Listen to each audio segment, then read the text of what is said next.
हाँ हाँ, चलो देखो। Firstly we have to know that what is the equation, कि इक्वेशन क्या होता है। देखो पिछले क्लास में आपने बहुत पढ़ा होगा कि इक्वेशन के बारे में, इक्वेशन क्या होता है। थोड़ा सा हम रिकॉल करने की कोशिश करते हैं, क्योंकि जब तक इक्वेशन और इक्वलिटी का इफेक्ट न मालूम न चले तब तक हम बता नहीं सकते। तो चलिए थोड़ा सा देख लेते हैं, 5 मिनट लगेगा उसको। तो सबसे पहले बात करते हैं अलजेब्रा। अगर आप लोग छोटे थे तब पढ़ते थे अलजेब्रा, तो वहां पर बताया गया होगा कि अलजेब्रा जो होता है वो वेरिएबल और कांस्टेंट, ठीक है, ये दोनों को मिला करके जो बनता है उसी को हम लोग क्या कहते हैं बाबू, अलजेब्रिक एक्सप्रेशन कहते हैं। ठीक है। अब समझने वाली बात ये है, अलजेब्रिक एक्सप्रेशन से इक्वेशन कैसे आया। तो पहले ये हम जान लें वेरिएबल क्या होता है, जिसकी वैल्यू वेरी करती रहे, बदलती रहे, उसे हम लोग वेरिएबल कहते हैं। जैसे जितने भी अल्फाबेट है A to Z, that is the variable. और कांस्टेंट क्या होता है, जिसकी वैल्यू फिक्स होती है, जैसे नंबर हो गया, कोई थिंग्स हो गया, कोई कैपिटल जी की वैल्यू हो गई इन फिजिक्स लैंग्वेज। तो ये सब चीजें क्या होती हैं, कांस्टेंट होती हैं। तो अलजेब्रिक एक्सप्रेशन का क्या डिफिनेशन होता है कि अलजेब्रिक एक्सप्रेशन क्या होते हैं, वेरिएबल और कांस्टेंट के बेस होते हैं और उनके बीच मैथमेटिकल ऑपरेशन के द्वारा एक प्रकार से संबंध होता है। जैसे 5x+7, देखिए ये कुछ इस प्रकार है। अगर हम इसकी बात करें तो जो 5 है वो कांस्टेंट है, ठीक है। x जो है वो वेरिएबल है और 7 जो है वो क्या है बाबू, कांस्टेंट है। लेकिन अगर ओवरऑल की अगर हम बात करने लगे कि 5x+7 क्या होगा, तो ये कांस्टेंट नहीं होगा बल्कि वेरिएबल होगा। क्योंकि 5x में आप देख रहे हैं 5x की वैल्यू बदल रही है, वेरी कर रही है, इसीलिए 5x वेरिएबल होगा। और 5x में अगर हम कुछ ऐड कर देंगे तो जो आएगा आंसर 5x+7, तो जो आंसर आएगा वो भी क्या करेगा, वेरी करेगा। अगर हम इसको y मान लें, अगर 0 रखोगे तो कुछ और मान आएगा, 1 रखोगे कुछ और मान आएगा, 2 रखोगे कुछ और मान आएगा। तो ये भी क्या है, एक प्रकार का वेरिएबल। अगर कोई पूछे 5 क्या है, 5 कांस्टेंट है, x क्या है, x वेरिएबल है, 7 क्या है, कांस्टेंट है। लेकिन 5x+7 क्या है, वेरिएबल है। कैसे, मैंने बता दिया। अब बात करते हैं थोड़ा सा कि इक्वेशन कैसे बनता है।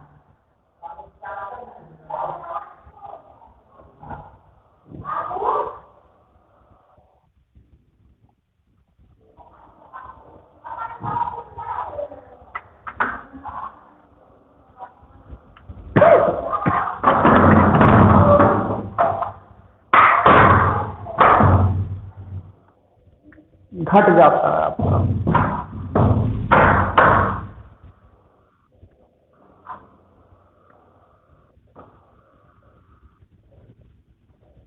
सॉरी।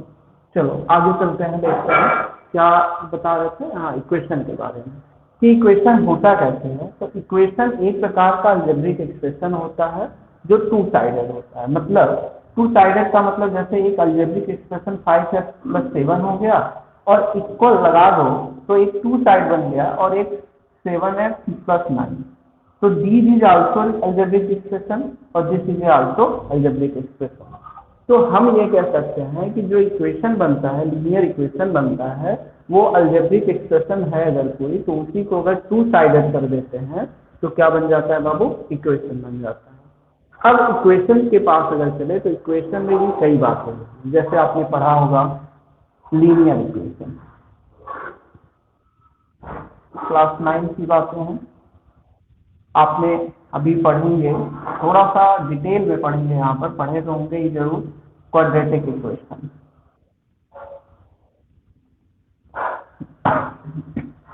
नंबर तीसरा क्यूबिक इक्वेशन। ठीक है, ऐसे चलता चला जाता है, खत्म नहीं होता है। अगर कुछ नोट करना है नोट कर लो, वरना स्क्रीनशॉट ले लो तुरंत।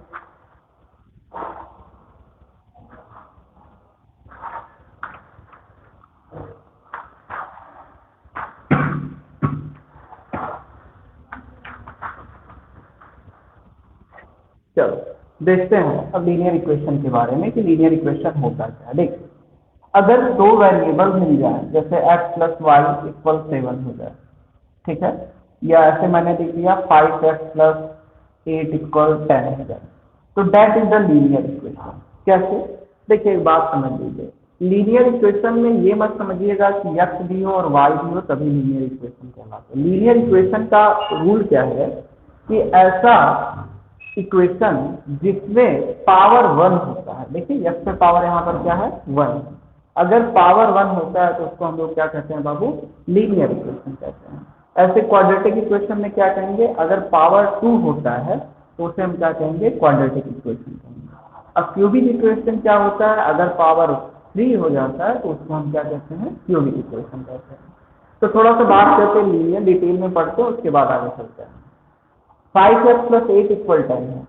तो देखो एक बात समझ लेना, अगर कोई लीनियर इक्वेशन है, जैसे ये भी लीनियर इक्वेशन है, ये भी लीनियर इक्वेशन, दोनों में अंतर ये है कि यहाँ से हम x की वैल्यू फाइंड कर लेंगे जो कि फिक्स होगी। फिक्स का मतलब वो इधर उधर नहीं आएगा, मतलब यहाँ से अगर आप सॉल्व करेंगे तो x की जो वैल्यू आएगी वो 2/5 आएगी जो कि फिक्स है। लेकिन अगर आपको मैं कह दूं कि इस लीनियर इक्वेशन से आप x और y की वैल्यू बता दीजिए तो आप बता नहीं पाएंगे। रीजन क्या देंगे कि सर ऐसा है, एक इक्वेशन है और दो अननोन है। दो क्या है बाबू, दो अननोन क्वांटिटी है। तो एक इक्वेशन से दो अननोन क्वांटिटी नहीं निकाली जा सकती है, उस केस में hit and trial method use करते हैं। If x=5 y=2, if x=6 y=1, if x=7 y=0। तो एक प्रकार का हिट एंड ट्रायल मेथड होगा और इससे इनफाइनाइट सोल्यूशन मिलेंगे, एक सेट मिलेगा सबका सेट। कभी हो सकता है माइनस में हो जाए, ये पॉजिटिव में हो जाए, कभी दोनों माइनस, ये माइनस में हो जाए, ये पॉजिटिव में हो जाए। तो ऐसे करते करते हम देखेंगे कि इस केस में इसके जो सोल्यूशन मिलेंगे वो कैसे मिलेंगे, इनफाइनाइट मिलेंगे।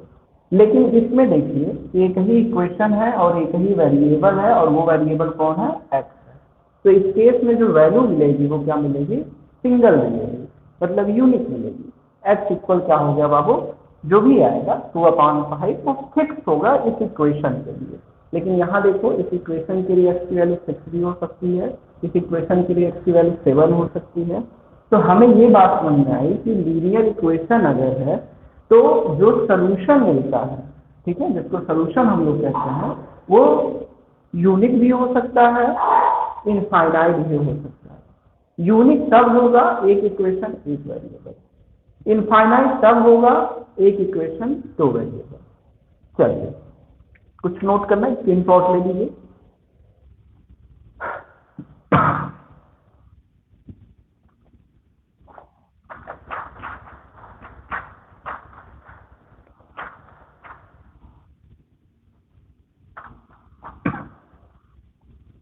देखिए अगर 5x+8 = 7x-14 मैंने कहा, ठीक है, तो ये एक इक्वेशन है, इसको आप सॉल्व कीजिए। लीनियर इक्वेशन है, आपको दिखेगा। तो वेरिएबल को हम लोग एक तरफ करते हैं और कांस्टेंट को एक तरफ करते हैं, ये पिछली क्लास में आपने पढ़ा होगा।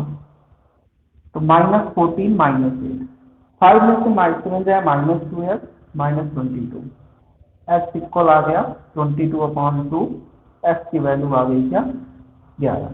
ठीक है, अब एक बात समझिएगा, अगर कहा कि वेरीफाई कीजिए if x=11 is the solution of this equation, कि आप बताइए कि x=11 क्या इस इक्वेशन का सोल्यूशन है या नहीं, तो आप बस करेंगे क्या, पुट x=11 इन, अगर इक्वेशन नंबर आप इसको फर्स्ट मानते हैं, in equation number first we get. तो हम देखेंगे क्या कि अगर LHS और RHS इक्वल हो गया तब तो वेरीफाई करेगा और ये इसका सोल्यूशन होगा। हालांकि मैंने इसी से सॉल्व करके लाया तो उसका सोल्यूशन तो है ही है, लेकिन अगर कोई ऐसे नंबर दे देगा, अभी एग्जाम्पल बता देंगे। चलिए पहले रख दीजिए, देखिए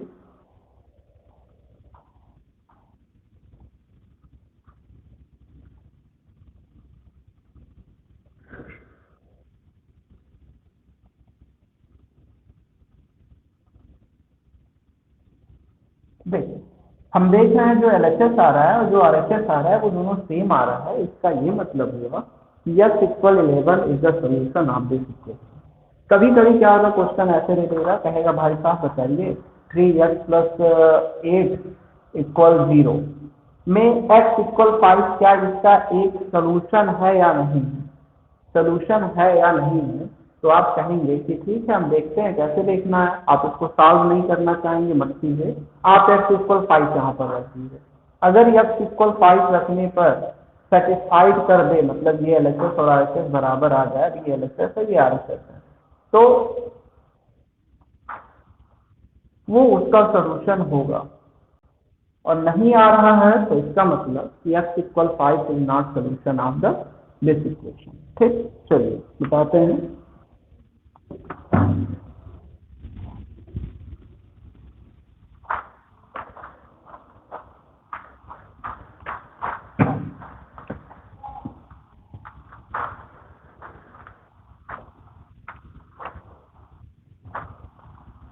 चलिए अब बात आती है क्वाड्रेटिक इक्वेशन। अब तक जितना भी मैंने बताया तो पिछले क्लास से लेकर के अब तक का था। अब थोड़ा सा क्वाड्रेटिक इक्वेशन के बारे में जानने की कोशिश करते हैं। देखिए अभी मैंने बताया था कि लीनियर इक्वेशन में जो पावर होते हैं वो मैक्सिमम कितने होते हैं बाबू, 1 होते हैं। ऐसे क्वाड्रेटिक इक्वेशन में भी पावर कितने होंगे, मैक्सिमम 2 होंगे। तो समझ में ये एक बात आई कि अगर पावर 2 हो गया तो वो जो इक्वेशन रहेगा उस इक्वेशन का एक स्पेसिफिक नाम हो गया, जिसे हम लोग क्या कहते हैं, क्वाड्रेटिक इक्वेशन कहते हैं। इस क्वाड्रेटिक इक्वेशन का एक जनरल फॉर्म होता है जिसको हम लोग ऐसे लिखते हैं, A x square plus B x plus C equal B. इस जनरल फॉर्म ऐसे है, कोई भी जनरल फॉर्म है, मतलब कोई भी इक्वेशन को आप ऐसे लिख सकते हैं, where A is the coefficient of X square, B is the coefficient of X power 1 और C is the coefficient of X power 0। ये जीरो का मतलब क्या है, थोड़ा समझ लीजिए। इसको एक्स पावर 0 हम यहाँ लिख सकते हैं क्योंकि we know that X power 0 की वैल्यू क्या होती है, 1 होती है। तो a जो है x का स्क्वायर का कोफिशिएंट है, b जो है x का कोफिशिएंट है और c जो है x पावर 0 या 1 का कोफिशिएंट है। यहाँ एक बात ये ध्यान देने योग्य है कि क्वाड्रेटिक इक्वेशन ये है। अब इसमें क्या ये 0 हो सकता है, क्या ये 0 हो सकता है, क्या ये 0 हो सकता है? देखिए ये 0 नहीं होगा, क्योंकि अगर ये 0 हो जाएगा तो क्वाड्रेटिक इक्वेशन नहीं रहेगा। देखिए bx प्लस सी एक्स 1 तो लीनियर इक्वेशन हो जाएगा। तो हमें ये समझना पड़ेगा कि ये 0 नहीं होगा, और ये तब नहीं 0 होगा जब ये नहीं 0 होगा। तो इसका मतलब whereas A not equal to 0, जहां पर ए कभी 0 नहीं हो सकता, क्योंकि अगर ये 0 हो जाए तो B x plus C equal क्या हो जाएगा, 0 हो जाएगा। This is the representation of the linear equation, जो लीनियर इक्वेशन को रिप्रेजेंट करेगा। तो पहली बात ये समझिएगा, अगर कोई भी क्वाड्रेटिक इक्वेशन है तो एक्स स्क्वायर का जो कोफिशिएंट होगा वो कभी 0 नहीं हो सकता। रीजन ये है क्योंकि अगर एक्स स्क्वायर का कोफिशिएंट 0 हो गया तो एक्स स्क्वायर की वैल्यू कुछ रही होगी नहीं, वो भी 0 हो गई, तो लीनियर हो गया।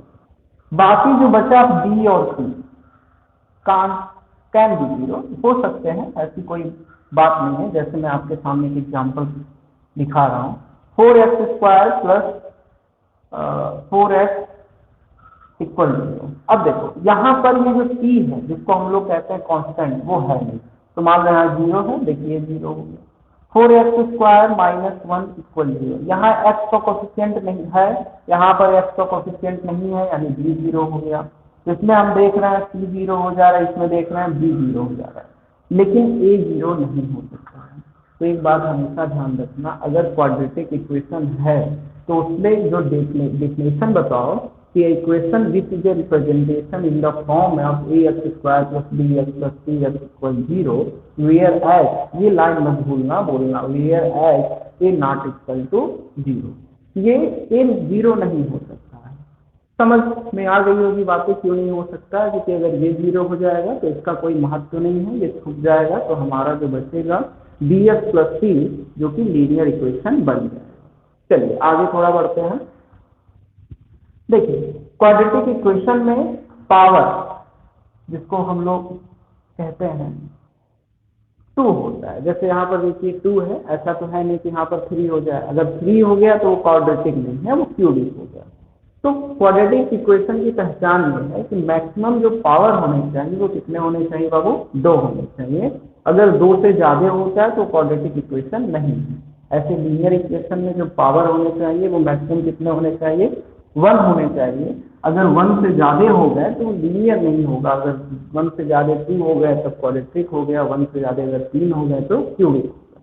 खैर अभी बात करते हैं पावर है तो एक बात हमेशा ध्यान रखिएगा, जो पावर और रूट, रूट क्या होता है ये भी थोड़ा सा जानना पड़ेगा। रूट एक प्रकार का वो सोल्यूशन होता है। जैसे क्वाड्रेटिक इक्वेशन में जो सोल्यूशन, लीनियर इक्वेशन में जिसको हम लोग सोल्यूशन बोलते थे, उसी को क्वाड्रेटिक इक्वेशन में रूट कहने लगे। रूट मतलब सोल्यूशन ही है। उस क्वाड्रेटिक इक्वेशन को अगर सॉल्व करते हैं तो एक्स की जो वैल्यू आएगी उसी को हम यहाँ पर रूट कहते हैं, और कोई बहुत बड़ी बात नहीं है। तो बात ये कहते हैं पावर और रूट। देखिए अगर पावर 1 हुआ, इसको मैं सोल्यूशन भी लिख दे रहा हूँ, कंफ्यूज मत होना। अगर पावर 1 हुआ तो रूट या सोल्यूशन भी क्या होगा, 1। जैसे आपके सामने एग्जांपल मैंने पेश किया था, 5x + 8 इक्वल अगर 10 है, ठीक है, 2x + 8 इक्वल 10 है, तो x की वैल्यू क्या आई थी, 2 आई थी, सॉरी 1 आई थी उस केस में। तो देखिए पावर 1 है, x पे पावर क्या है, 1 है, और रूट आई मीन सोल्यूशन भी x पे कितने आए, 2।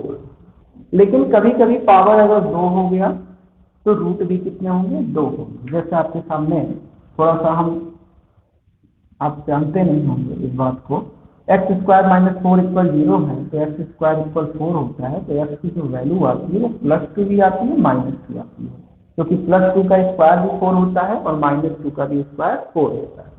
तो ये बात ये समझ में आई कि किसी भी इक्वेशन में, I am not talking about linear, quadratic, cubic, किसी भी इक्वेशन में जो रूट या सोल्यूशन डिपेंड करते हैं वो उसके पावर पर डिपेंड करते हैं। अगर पावर 1 हुआ तो 1 होंगे रूट और सोल्यूशन, अगर पावर 2 हुआ तो रूट एंड सोल्यूशन क्या होंगे, 2। ठीक, स्क्रीनशॉट ले लीजिए।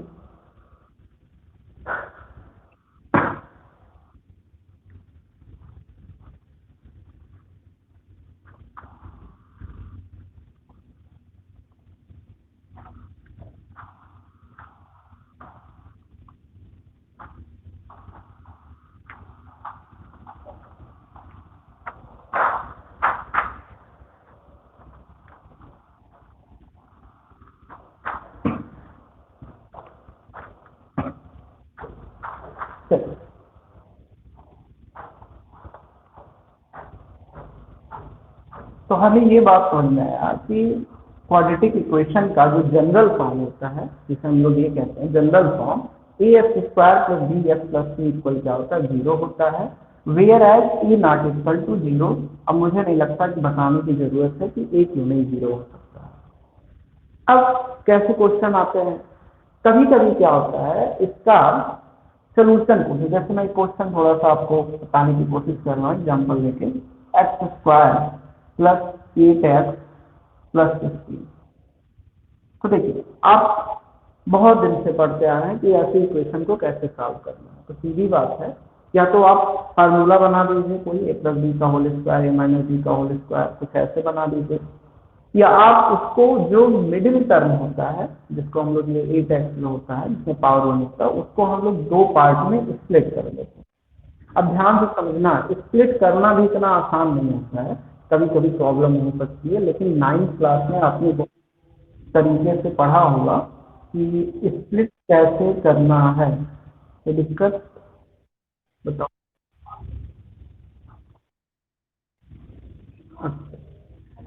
x² + 8x है, तो 8x को अब हमको स्प्लिट करना है।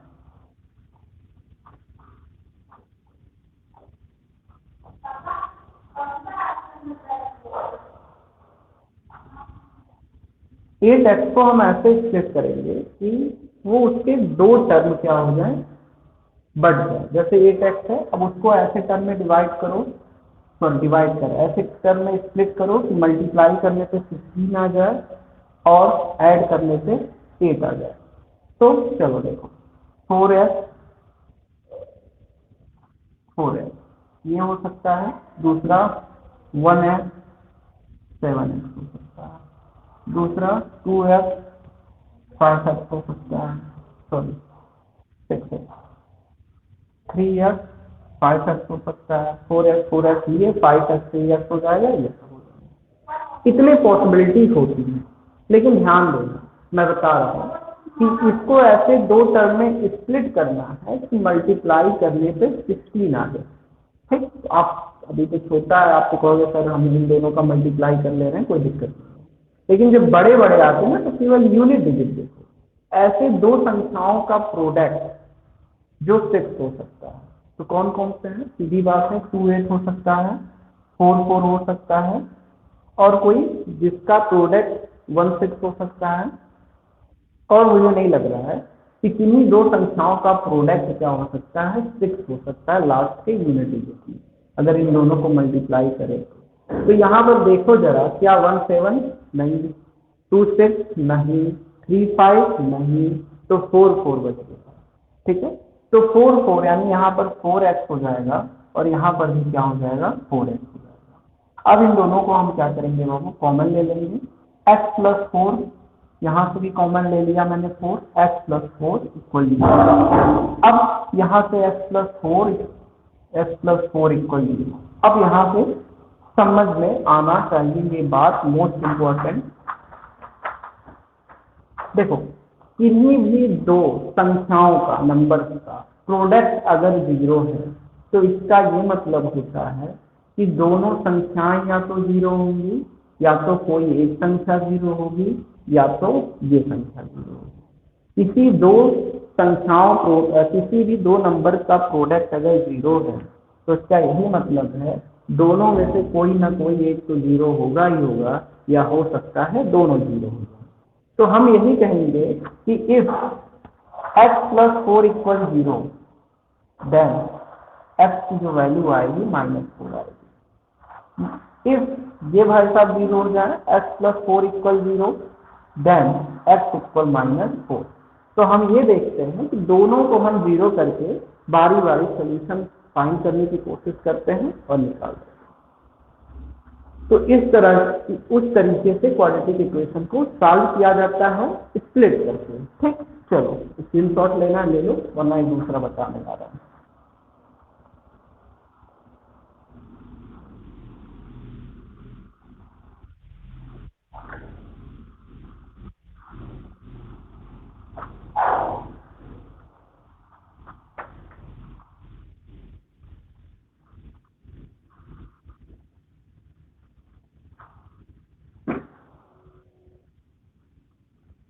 देखो, अब ये स्प्लिट करना है। अब देखो, दो चीजें हम बता रहे हैं, वो अगर हमेशा फॉलो करोगे कहीं फंसोगे। स्प्लिट इतना आसान भी नहीं होता है, कभी कभी करना, कभी कभी प्रॉब्लम हो जाता है। तो पहली बात ये है कि यहाँ पर अगर कुछ कोफिशिएंट नहीं लिखा है, आई मीन 1 नहीं लिखा है, 1 तो लिखा है, 2 नहीं लिखा है, 3 नहीं लिखा है, 4 नहीं लिखा है, तो इससे कोई लेना देना नहीं। अगर 4 3 लिखा रहेगा, अभी क्वेश्चन हम करके आपको दिखाएंगे तब क्या करेंगे। तो अभी तो कुछ यहाँ पर लिखा नहीं है। हाँ,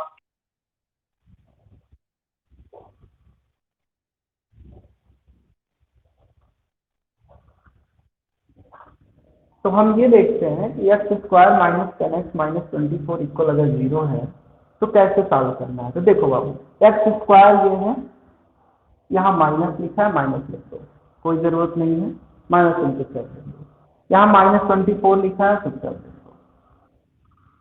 अब बात को समझो ध्यान से, तब समझ में आएगा। हम ये जानते हैं कि -10 को स्प्लिट करना है और लाना कितना है, -24। ध्यान से समझना मेरी बात को, -10 को स्प्लिट करना है और लाना कितना है, -24। तब -10 और 24 की अगर बात करो तो बहुत ऐसे नंबर पॉसिबल, लेकिन ध्यान देने वाली बात ये है कि इस माइनस को अगर स्प्लिट करोगे तो हो सकता है या तो ऐसे स्प्लिट करो, या तो हो सकता है ऐसे स्प्लिट करो। यही दो तरीके हैं स्प्लिट करने के। कहने का मतलब ये है कि -10 को हो सकता है तो -6 और -4 लिख दो, और -10 को हो सकता है -12 प्लस 2 लिख दो। मतलब एक दोनों या तो माइनस हो सकते हैं, या एक प्लस और एक माइनस हो सकता है, इसके सिवा और कोई कुछ होगा नहीं। प्लस प्लस तो होगा नहीं, क्योंकि प्लस प्लस करोगे तो प्लस आएगा, माइनस नहीं आएगा। तो ये देखो, और इन दोनों का मल्टीप्लाई करने से हमें आना क्या चाहिए बाबू, माइनस आना चाहिए। तो क्या माइनस और माइनस का मल्टीप्लाई करने से माइनस आता है, नहीं। प्लस माइनस का मल्टीप्लाई करने से माइनस आता है, करेक्ट। तो यहाँ से ये हमको बात समझ में आई कि प्लस है और माइनस है, जो कि क्या होंगे, सब्ट्रैक्ट होंगे। Opposite symbol is always subtract. Plus है माइनस है, जो क्या होंगे, सब्ट्रैक्ट होंगे। अब बात ध्यान देना ये है कि जब भी -10 लाना हो और कोई नंबर सब्ट्रैक्ट करके लाना है तो एक नंबर तो 10 से बड़ा लेना ही पड़ेगा। जैसे अब -11 + 1 देखो 10 आ रहा है, -12 + 2 देखो 10 आ रहा है, -13 + 3 10 आ रहा है, -14 + 4 10 आ रहा है, -15 + 5 10 आ रहा है। इतना दूर जाने की जरूरत नहीं है, हम ये देख रहे हैं कि 24 लाना है। तो ऐसे कोई दो नंबर का कॉम्बिनेशन जो लास्ट में 4 है, तो 4 लास्ट में या तो 2 × 2 करने से आता है, या 4 × 4 करने से आता है, या 8 × 8 करने से आता है।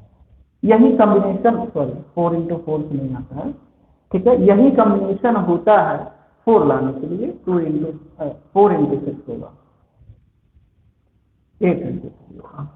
यही इतने कॉम्बिनेशन है कि 24 आ सकता है, लास्ट में 4 आ सकता है। तो देखिए कौन सा ऐसा नंबर होगा जो इसे सेट करेगा। तो आप देखिए यहाँ पर देखिए 2 2 दिया है, हमारा दिख रहा है ना, 2 × 2 4। तो 12 × 12 क्या हो जाएगा, सॉरी -12 × +2 क्या हो जाएगा, 24। तो देखिए बन भी गया। अब -12 + 2 भी कितना होगा, -10। ठीक, या एक तरीका आप ऐसा भी कर सकते हैं, आप -11 + 1 का मल्टीप्लाई कीजिए, देखिए -11, और -15 + 5 का कीजिए, देखिए -75। तो देख लो, लाना तो था हमको -24 और ला दिया मैंने -75। तो ऐसा लग रहा है कि हम लोग बहुत नीचे चले आए हैं, हमको धीरे धीरे करके ऊपर जाना है। यहाँ देखो लाना था -24, ला दिए -11। ऐसा लग रहा है बहुत ऊपर चले गए, हमको नीचे आना चाहिए। तो कहीं ना कहीं आप थोड़ा सा दिमाग अगर लगाएंगे तो मिल जाएगा। तो खैर चलिए इसका अगर करते हैं तो देखिए हम माइनस लगा दिए हैं ना, तो बड़ा वाला रहेगा। तो -12x + 2x -24 कॉमन ले लीजिए, x -12 + 2 कॉमन ले लीजिए, x -12 = 0।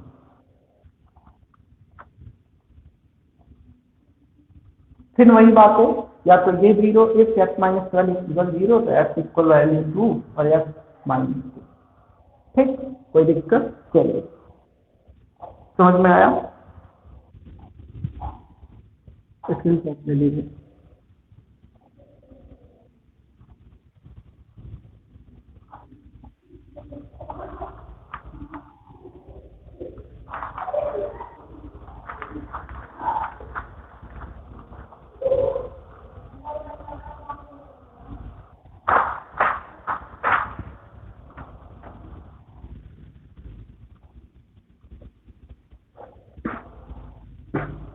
कभी कभी क्या होता है, जो मैंने लिखा था ax² + bx + c = 0, कभी कभी यहाँ 1 नहीं होता, क्योंकि कोई नंबर हो गया। जैसे एक आपके सामने हम बताने की कोशिश कर रहे हैं।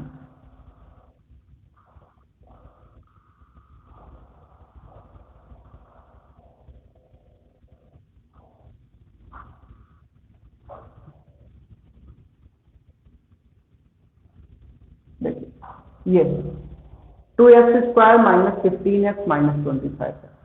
इसमें अगर कॉमन निकल सकता, जो कि निकल नहीं रहा, अगर 2 कॉमन निकल जाता तो हम लोग 2 को कॉमन निकाल देते। तो कभी भी जब क्वाड्रेटिक इक्वेशन को सॉल्व करो तो देखो क्या अगर कुछ कॉमन निकलने वाला है तो निकाल दो। जैसे कि एग्जांपल मैं आपके सामने दिखा रहा हूँ।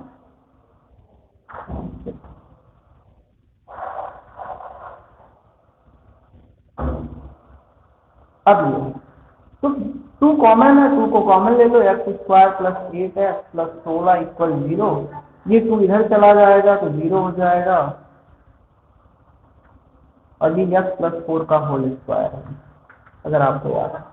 तो कभी भी क्वाड्रेटिक इक्वेशन में अगर कॉमन निकल रहा है तो कॉमन निकाल के उसको सिंपलेस्ट फॉर्म में लाने की कोशिश करो, और नहीं निकल रहा है तो भाई मजबूरी है। खैर चलिए, ऐसे क्वेश्चन में हम क्या करेंगे, पहले 2 का हम मल्टीप्लाई कर लेंगे इस भाई साहब में। तो जैसे ही मल्टीप्लाई करेंगे आएगा -15, और बीच का टर्म हो गया -15। ठीक, अब देखो तो क्या कर रहा था, सॉरी यहाँ प्लस रहना था, थोड़ा सा अब देखो -15 को ऐसे दो टर्म में डिवाइड करना है, आई मीन स्प्लिट करना है कि ऐड या सब्ट्रैक्ट, अभी मैं बोल रहा हूँ ऐड या सब्ट्रैक्ट करने पे 15 आए और मल्टीप्लाई करने पे 10। तो देखो वही बात, इस माइनस को लाना है तो जोड़, या तो दोनों माइनस माइनस हो सकते हैं या दोनों प्लस माइनस, क्योंकि यही करके ये माइनस आ सकता है। अब हाँ यहाँ पर दिख रहा है हमको प्लस, तो प्लस कैसे आएगा, जब इसका इसका मल्टीप्लाई होगा तब प्लस आएगा, कि इसका उसका मल्टीप्लाई होगा तब प्लस आएगा, सीधी सी बात है। जब माइनस माइनस का मल्टीप्लाई होगा तब क्या आएगा, प्लस। तो ये हमें बात पता चली कि दोनों का जो वो होगा स्प्लिट करने के बाद जो आएंगे नंबर, उनके सामने माइनस माइनस होगा। अब माइनस माइनस सेम सिंबल होता है, और सेम सिंबल हमेशा क्या होते हैं, ऐड होते हैं। कभी भी अगर कोई संख्या है और दो संख्याओं को ऐड किया जाए तो एक बड़ी संख्या आती है। कहने का मतलब ये है कि इन्हीं दो छोटे छोटे संख्याओं को ही तो ऐड करके 15 आया होगा, तो वो दोनों जो छोटे छोटे संख्याएं होंगे वो क्या 15 से कम होंगे कि नहीं होंगे, कंफर्म है कम होंगे। इसी बात समझो ध्यान से कि दो छोटे छोटे नंबरों को ऐड करके ही 15 आया है, इसका ये मतलब हुआ कि ये दोनों जो नंबर होंगे वो 15 से लेस देन होंगे, कम। तो 15 से कम नंबर चलो खोजो, 1 हो गया, 14 हो गया, 2 हो गया, 13 हो गया, 3 हो गया, 12 हो गया, 4 हो गया, 11 हो गया, 5 हो गया और 10 हो गया, और फिर और चले 6 हो गया, 9 हो गया। देखो एक बात समझो, हम ये इतना लिख रहे हैं आपको समझाने के लिए, लेकिन जब आप इसमें हो जाएंगे तो इसको लिखने की जरूरत नहीं। ध्यान से समझिए बात, लास्ट में 0 है, तो ऐसी दो संख्याओं का प्रोडक्ट जिसको लास्ट में 0 दिखे तो सीधी बात है या तो 2 हो सकता है, 5 हो सकता है और 0 हो जाएगी। यही दो चीजें हो सकती हैं। तो 2 5 वाला आपको लेना था, तो 2 5 वाला देखिए कहीं पर नहीं मिलेगा इस केस में, और 0 का लेना था तो 0 यहाँ पर मिलेगा। या आप ये भी कर सकते हैं, किसी भी एक नंबर का आप मल्टीप्लाई करेंगे। चलिए इसका मैं मल्टीप्लाई करा, तो देखा मैं 14 आया, तो देख क्या रहा हूँ 14 और 15 में बहुत अंतर है, तो मैं क्या करूंगा, धीरे धीरे इसको बढ़ा दूंगा। यहाँ पर बढ़ाया, देखा 36 आया, अभी भी देख रहा हूँ 36 और 15 में बहुत अंतर है, फिर बढ़ा दिया, 5 और 10 के पास गया और देखा 50 आ गया, कम। मान लो नीचे चले जाओ से बढ़ाते बढ़ाते, जैसे यहाँ चले जाओ 7 और 8 से, ठीक है, तो 7 8 जा 50, देखो बढ़ गया। इसका ये मतलब हुआ कि हमने बहुत ज्यादा बढ़ा दिया, हमको एक एक कम कर दो, एक इसमें कम कर दो, एक इसमें कम कर दो, तो ऐसे होता है। खैर इसको अगर सॉल्व करने की बात करेंगे तो 2x² minus 10x minus 5x plus 25x 0, 2 common ले लो, 2x x minus 5 minus 5 common ले लो, x plus 5 equal 0, x minus 5 2x minus 5 equal 0, तो x इक्वल आ गया 5, x इक्वल आ गया 5/2। ठीक, कोई दिक्कत, चलो स्क्रीनशॉट ले लो।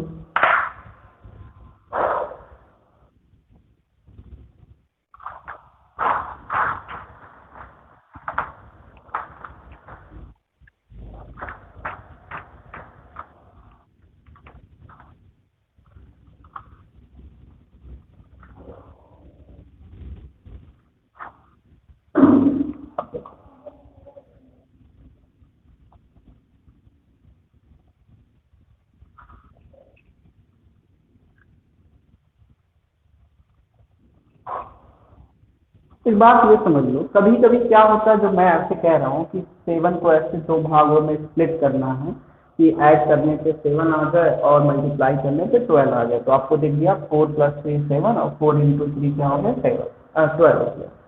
लेकिन कभी कभी ऐसा हो नहीं पाता, जैसे मान लो 7 के बजाय 6 कर लो, 6 ऐसे हो जाएगा, 5 कर लिया जाए, 5 अब नहीं हो सकता। अब चाहे जितना आप प्रैक्टिस कर लीजिए, कुछ भी कर लीजिए, अब होगा नहीं। तो क्या इस क्वेश्चन को हम छोड़ दें, कहीं ये सोल्यूशन हो ही नहीं पाएगा। तो केस में आता है वो सी धारा 4 लॉ आता है, वो कहता क्या है थोड़ा सा बता दो आपको, ध्यान दीजिए, बहुत इंपॉर्टेंट लॉ है। कहता है अगर कोई भी मतलब फैक्टर हो चाहे ना, कोई भी का मतलब ये चाहे ऐसे फैक्टर हो चाहे ना हो, जैसे मैंने स्प्लिट करके बताया है, या तो वो ऐसे फैक्टर हो जाए या ना हो, तब पे ये अप्लाई होता है। कि अगर कोई भी फैक्टर है, सॉरी इक्वेशन है, क्वाड्रेटिक इक्वेशन है जो जिसका जनरल फॉर्म ये है, तो इस केस में जो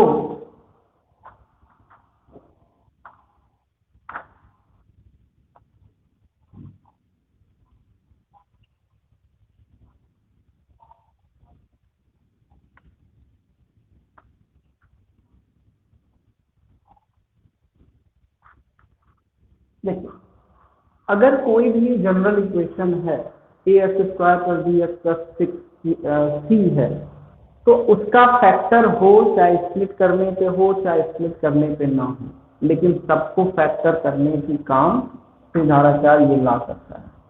कैसे लगाना है थोड़ा सा बात करते हैं। इसमें क्या करना है, बस कंपेयर करना है। थोड़ा सा देख लीजिए, मैं एक काम करता हूँ, यहाँ पर 7 कर देता हूँ और इसकी जो वैल्यू आई थी -4 और -3 आई थी। देखते हैं, ठीक। चलिए कंपेयर कीजिए, आप लिखेंगे the given equation of the line, sorry quadratic equation is X square plus 7x plus 12 और the general equation of quadratic equation is A x square plus B x plus C equal 0। Compare equation 1 to equation second, find that A equal 1, भाई कुछ नहीं है तो 1 है, B equal 7 और सी equal क्या हो गया 12। ठीक, इस वैल्यू को आप उस इक्वेशन में रख दीजिए। तो जैसे इस वैल्यू को आप उस इक्वेशन में रखेंगे, यस,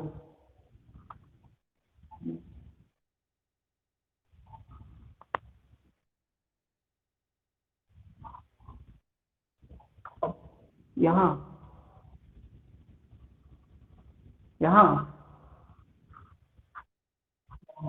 ठीक ठीक ठीक, थोड़ा सा वो भूल गया मैं।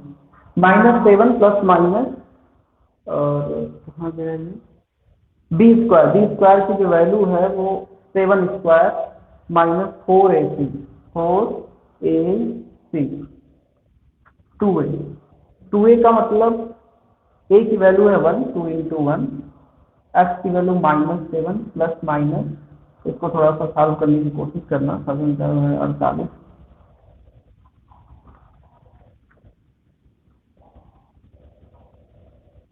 1.2।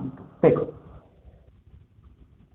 अब यहाँ पर एक प्रॉब्लम ये है, एक बार प्लस लेना एक बार माइनस लेना। जैसे ही प्लस लोगे, देखो यहाँ पर दो कंडीशन होंगे, on taking positive sign, on taking negative sign.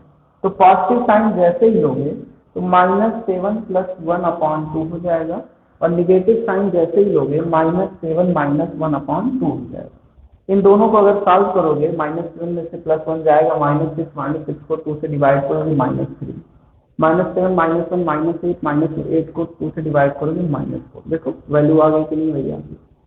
तो ये धाराचार जो लॉ होता है उसका मेन काम क्या रहता है कि भाई साहब अगर फैक्टर हो जाए तो अच्छी बात है, अगर फैक्टर नहीं हो रहा है तो चुपचाप मेरे पास चले आओ और हम सॉल्व करके तुमको दिखाएंगे। स्क्रीनशॉट ले लो।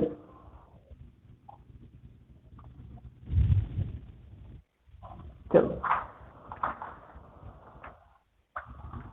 अब देखो, इसी को हम लोग कहते हैं डिस्क्रिमिनेंट। ये होता क्या है, इसको कैपिटल डी से डिफाइन करते हैं, तो ये सुन लो। इसी को हम लोग क्या कहते हैं, डिस्क्रिमिनेंट। और ये बताता है कि जो हमारे रूट आएंगे, रूट मतलब सोल्यूशन, बार बार कह रहे हैं कि रूट जो होते हैं वही सोल्यूशन होते हैं। यहाँ पर क्वाड्रेटिक इक्वेशन में इनको रूट कहा गया है। तो जो रूट आएंगे वो कैसे आएंगे, आई मीन रियल आएंगे, इमेजिनरी आएंगे या इक्वल आएंगे। तीन कंडीशन होता है, रियल,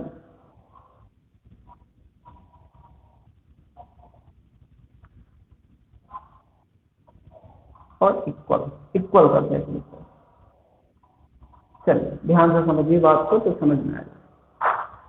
जरा रियल नंबर की अगर बात करें तो रियल नंबर का डिफिनेशन क्या होता है कि कोई भी ऐसा नंबर जिसका स्क्वायर करने पे, कोई भी ऐसा नंबर जिसका स्क्वायर करने पे कोई भी पॉजिटिव नंबर आ जाता है, उसी को हम लोग क्या कहते हैं, रियल नंबर। ध्यान से सुनो, किसी भी रियल नंबर का स्क्वायर करने पे पॉजिटिव अगर आ गया वो नंबर, तो वो क्या हो जाता है बाबू, रियल नंबर।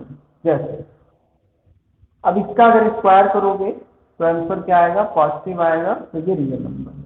इमेजिनरी नंबर क्या होता है कि कोई भी ऐसा नंबर जिसका स्क्वायर करने पर निगेटिव आ जाता है, उसी को हम लोग क्या कहते हैं, इमेजिनरी नंबर। देखिए अंडर रूट में -5 है, इसका स्क्वायर करोगे तो देखो अंडर रूट हट जाएगा स्क्वायर से, लेकिन -5 रह जाएगा। और इक्वल क्या है, ये तो बात की बात है, अभी रियल इमेजिनरी की बात कर रहे हैं। तो समझ में आया रियल नंबर किसे कहते हैं, किसी भी नंबर का स्क्वायर करने से अगर पॉजिटिव नंबर आता है तो रियल नंबर। इमेजिनरी नंबर क्या है, किसी भी नंबर का अगर स्क्वायर कर दें अगर वो निगेटिव आ जाता है तो उसे हम लोग क्या कहते हैं, इमेजिनरी नंबर।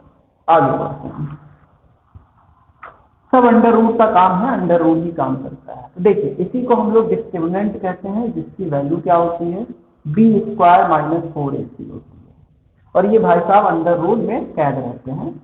इसीलिए अगर d की वैल्यू 0 से बड़ी हो जाए, आई मीन d पॉजिटिव हो, d is positive, not corona positive, positive, d is positive. अगर d पॉजिटिव हो गया मतलब इसकी वैल्यू पॉजिटिव आया, पॉजिटिव का नंबर कोई भी नंबर आएगा जो प्लस होगा और उसको अगर हम लोग अंडर रूट करेंगे, स्क्वायर करेंगे, तो वो क्या आ जाएगा, पॉजिटिव नंबर आ जाएगा। तो ये कंडीशन क्या हो गया कि अगर d ग्रेटर देन हो गया 0, जो कि यहाँ पॉजिटिव नंबर आएगा, और इसका अगर स्क्वायर करेंगे तब भी पॉजिटिव नंबर आएगा, तो जो कि क्या रिप्रेजेंट करेगा, रियल। तो अगर डिस्क्रिमेंट d जो है वो 0 से ग्रेटर हो जाता है तो उस केस में जो उसके रूट होते हैं वो कैसे रूट होते हैं, रियल रूट होते हैं। ठीक है, दूसरी बात करते हैं इमेजिनरी रूट के बारे में। अगर यही d लेस देन हो गया 0, आई मीन d निगेटिव हो गया, तो अगर d भाई साहब निगेटिव में हो गया, अंदर वाला निगेटिव में हो गया, और उसका अगर स्क्वायर करोगे तब भी वो निगेटिव में आएगा, तो इसका मतलब ये क्या हो गया, इमेजिनरी। कभी भी अगर मैंने मान लो ऐसे दे दिया -5, तो ये क्या है, रियल नंबर नहीं है, इमेजिनरी नंबर। क्यों, क्योंकि जब इसका स्क्वायर करोगे, यही तो मैंने कहा कि d जो है वो 0 से लेस देन है, 0 से लेस देन है कि नहीं है, -5 0 से लेस ही देन होता है, ग्रेटर नहीं होता है। तो इस केस में हम देख रहे हैं कि ये क्या हो जाएगा, इमेजिनरी में चला जाएगा। इक्वल रूट कब होते हैं, जब d इक्वल 0 होता है। ठीक, तो अगर d 0 हो जाए तो देखो ध्यान से समझना, यहाँ पर मैंने लिखा था, अभी मिटा दिया, ये है कि अगर ये 0 हो जाए तो किसी भी नंबर में 0 ऐड करने से और 0 सब्ट्रैक्ट करने से क्या कोई इफेक्ट पड़ता है, नहीं। किसी भी नंबर में 0 से ऐड करने के, यहाँ प्लस माइनस लगा है ना, तो एक बार ऐड करेंगे एक बार सब्ट्रैक्ट करेंगे, किसी भी नंबर में 0 ऐड करने से 0 सब्ट्रैक्ट करने से कोई इफेक्ट नहीं पड़ता, सेम नंबर आता है। इसीलिए अगर d 0 हो जाए तो ये जो रूट होंगे वो कैसे हो जाएंगे, इक्वल हो जाएंगे। ठीक, और कोई दिक्कत, चलो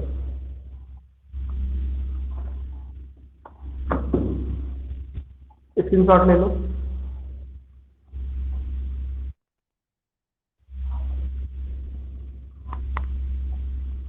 कैसी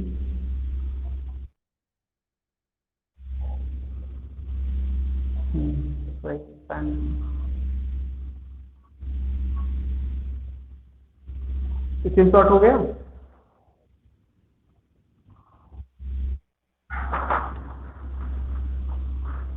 चलो कभी कभी क्या होता है, मिला देता है, कह दिया रियल भी हो और इक्वल भी हो। तो इस केस में रियल का जो केस होता है d ग्रेटर देन 0 होता है, और इक्वल का जो केस होता है ये होता है। तो इन दोनों को जब रियल और इक्वल रूट बोल देगा तो सीधी बात है हम इस केस में ये वाला लगा देंगे। बस समझ में आया।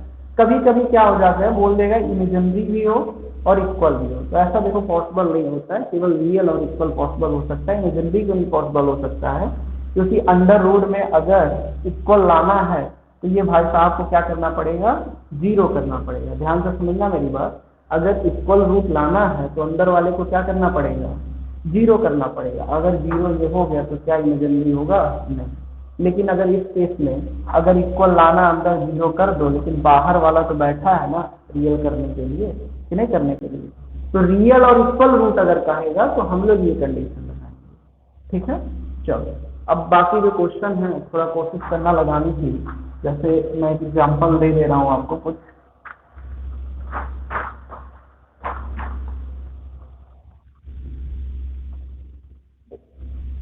5x² + 7x + 10 दे दिया, पूछा कि find the character of root.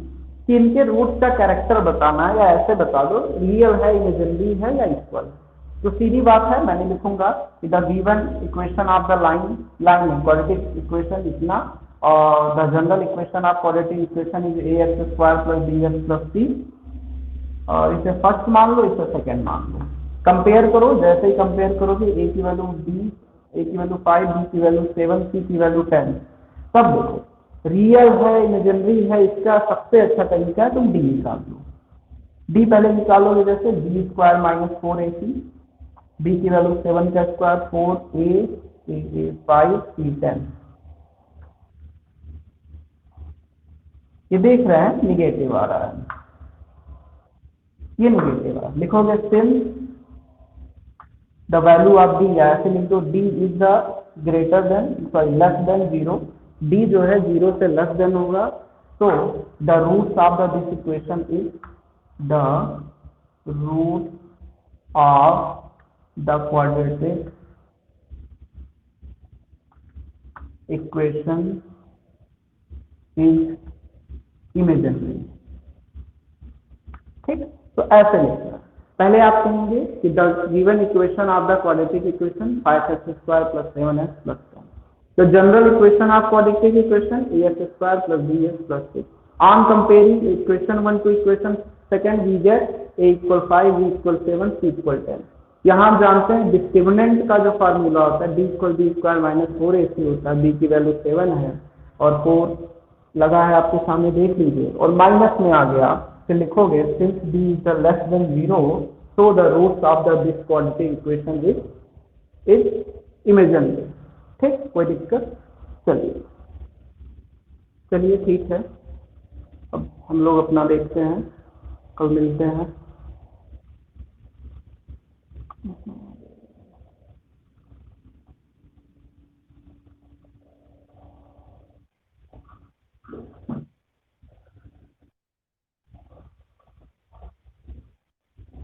हाँ बाबू बताओ, आवाज आ रही है मेरी? अब हाँ, अब सही आ रही है। क्या बात कर रहे हो यार, तब तक तुम लोग बोल क्यों नहीं पा रहे थे? श्रेयस आवाज सही है? तब उसको क्या होगा, उसके मोबाइल को पटक दे क्या उठा के?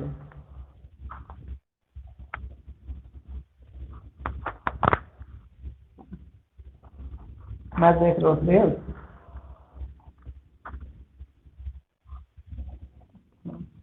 चलो, कोई डाउट है बाबू, पूछना उछना है?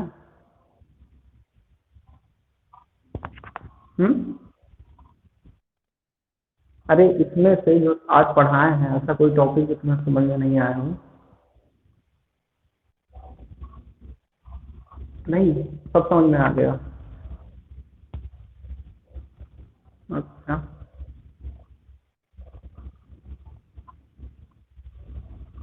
कहाँ गया जी वो, आ क्यों नहीं रहा है कब से?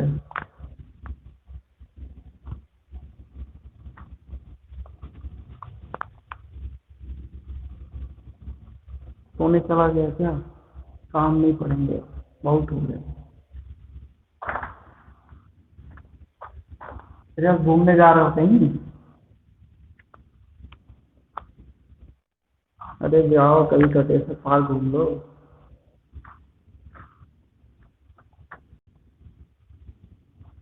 समय माहौल बहुत खराब है, हद से ज्यादा। बस आप लोग ये दुआ कीजिए कि आप सेफ बच जाइए और आने वाला समय भी जल्दी से सुधर जाए। बहुत ज़्यादा हमारे रिलेशन में आई थिंक 6 से 7 लोग कोरोना से एक्सपायर कर रहे हैं। 6 से 7 लोग, सोच लो। और भी नहीं कि ऐसा बहुत बुजुर्ग थे, कुछ लोग यंग थे, बहुत लोगों को तो हुआ है, ठीक हो रहे हैं।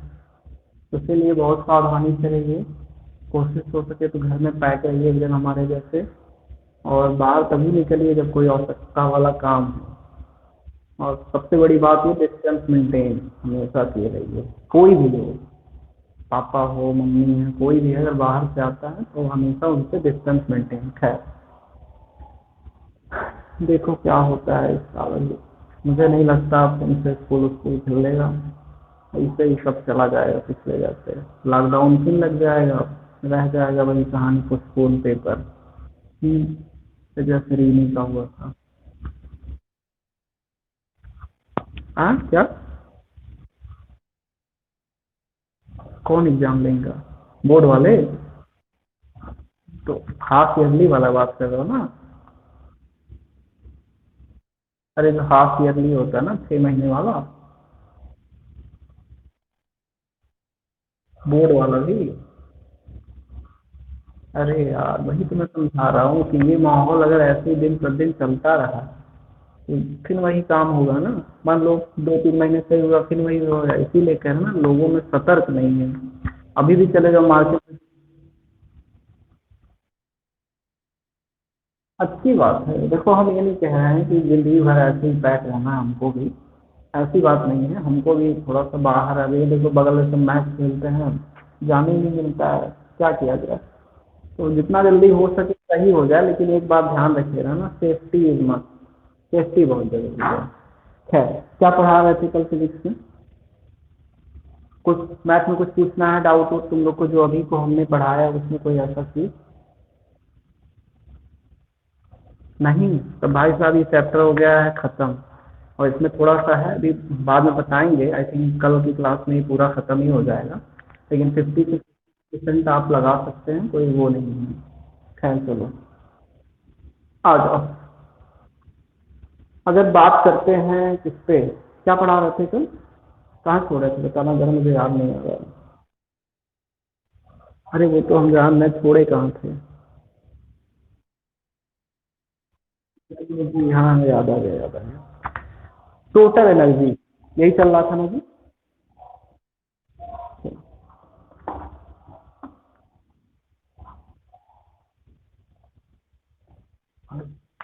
दवा खाएं, बहुत भयानक नींद लग रहा है।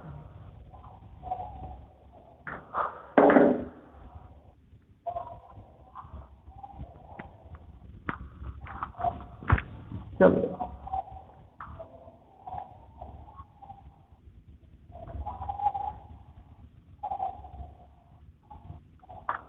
टोटल एनर्जी के बारे में थोड़ा सा हम लोग ज़्यादा डिटेल में अगर पढ़ें तो बहुत अच्छी बात रहेगी। और देखिए, कोशिश करते रहिए आपको बताने की। ये सेम हाइट है, हर जगह आपको आपको सेम हाइट दिखेगा।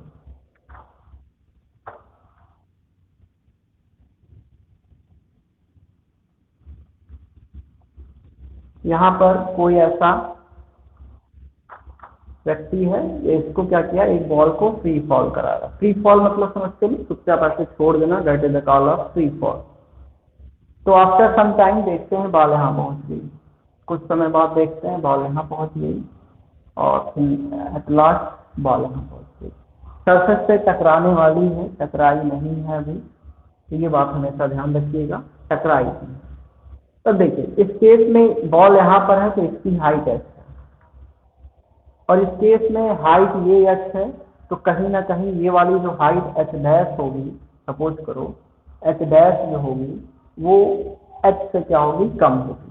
सीधी बात है, एच डैश अगर ये है और एच इतना बड़ा है तो एच डैश एच से कम है। और इस केस में अगर ये हम मान लें एच डबल डैश, इसको मान लें तो एच डबल डैश जो होगी वो एच डैश से कम होगी और एच डैश एच से कम होगी। ठीक, और यहाँ तो एकदम टकराने वाली है तो एच से कोई लेना देना नहीं। इतनी बात समझ में आई? क्लियर समझ में आ रहा है आपको? अब रिकॉर्डिंग नहीं हो रही है, कोई दिक्कत नहीं, आप लोग बोल सकते हो।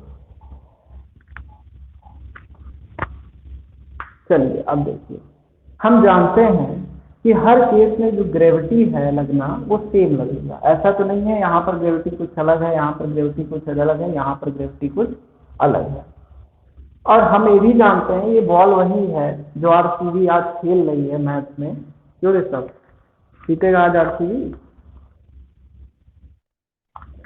अरे फैन हो भाई साहब, बोलो हाँ। बहुत सही। ऐसे बोलते बोलते आपकी ट्रॉफी दिला लो लेकिन। खैर, तो एम मास का अगर मान लो कोई बॉडी है, उसका बॉडी सॉरी मास जो है वो एम है, तो वो भी आपको सेम नजर आ रहा है। तो हमको एक चीज समझ में आ रहा है, जो वेरी कर रहा है, जो बदल रहा है, वो कौन बदल रहा है? एच बदल रहा है, एच डैश बदल रहा है, एच डबल डैश, और ये रहेगा। तो we say that after seeing this क्या कहे एक्सपेरिमेंट कि U directly proportional to H, और हम जानते हैं कि सबसे अधिक हाइट यहाँ पर है, तो इस केस में सबसे अधिक जो पोटेंशियल एनर्जी होगी, पोटेंशियल एनर्जी जो होगी यहाँ पर मैक्सिमम होगी। क्या होगी बाबू? यहाँ पर मैक्सिमम होगी। यहाँ पर देख रहे हैं सबसे कम हाइट यहाँ पर है, तो पोटेंशियल एनर्जी क्या होगी बाबू? मिनिमम होगी। फिर हम यहाँ देख रहे हैं कि यहाँ पर इसकी हाइट इससे कम है, तो अगर मान लो यहाँ पर 100 रहा होगा, तो यहाँ पर क्या होगा बाबू? 80 होगा। फिर देख रहे हैं इसकी हाइट इससे कम है, तो यहाँ 80 है, तो यहाँ पर क्या होगा? 60, और यहाँ 0 तो ही है। इतनी बात समझ में आई?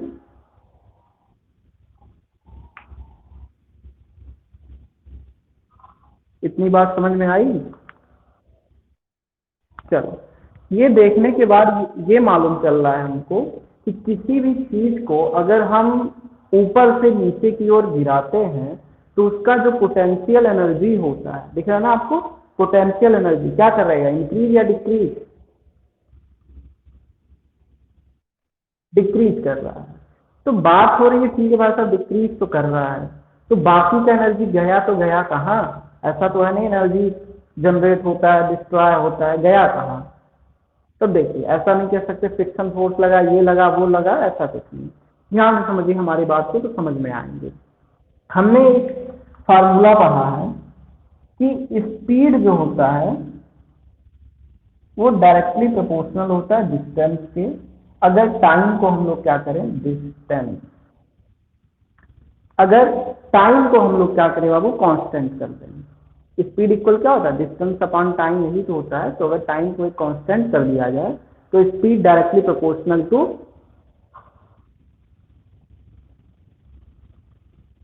डिस्टेंस। चलो, इतनी बात समझ में आई? देखो, ये भाई साहब कुछ नहीं डिस्टेंस ट्रेवल किए, तो इनका जो डिस्टेंस ट्रेवल करना हो गया वो क्या हो गया? 0। ये भाई साहब देखो इतना डिस्टेंस ट्रेवल कर लिए हैं, तो इनका डिस्टेंस मान लो 10 हो गया, और ये भाई साहब मान लो इनका डिस्टेंस 10 नहीं, इनका 30 मान लो, और इनका 60 मान लो, और ये भाई साहब मान लो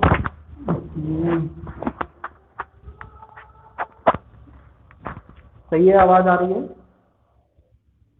तो बता दो, आवाज आ रही है? ठीक ठीक ठीक। ये भाई साहब देखो, कोई दिक्कत नहीं? ठीक। देखो, ये भाई साहब 0 ट्रेवल किए, 0 मतलब मीटर है, ट्रेवल करने की बात कर रहे हैं अभी। ये भाई साहब 30 मीटर ट्रेवल किया, अगर मैं इसको 100 मीटर मान लेता हूँ तब की बात बता रहा हूँ, इनको 30, ये 60, और ये 100।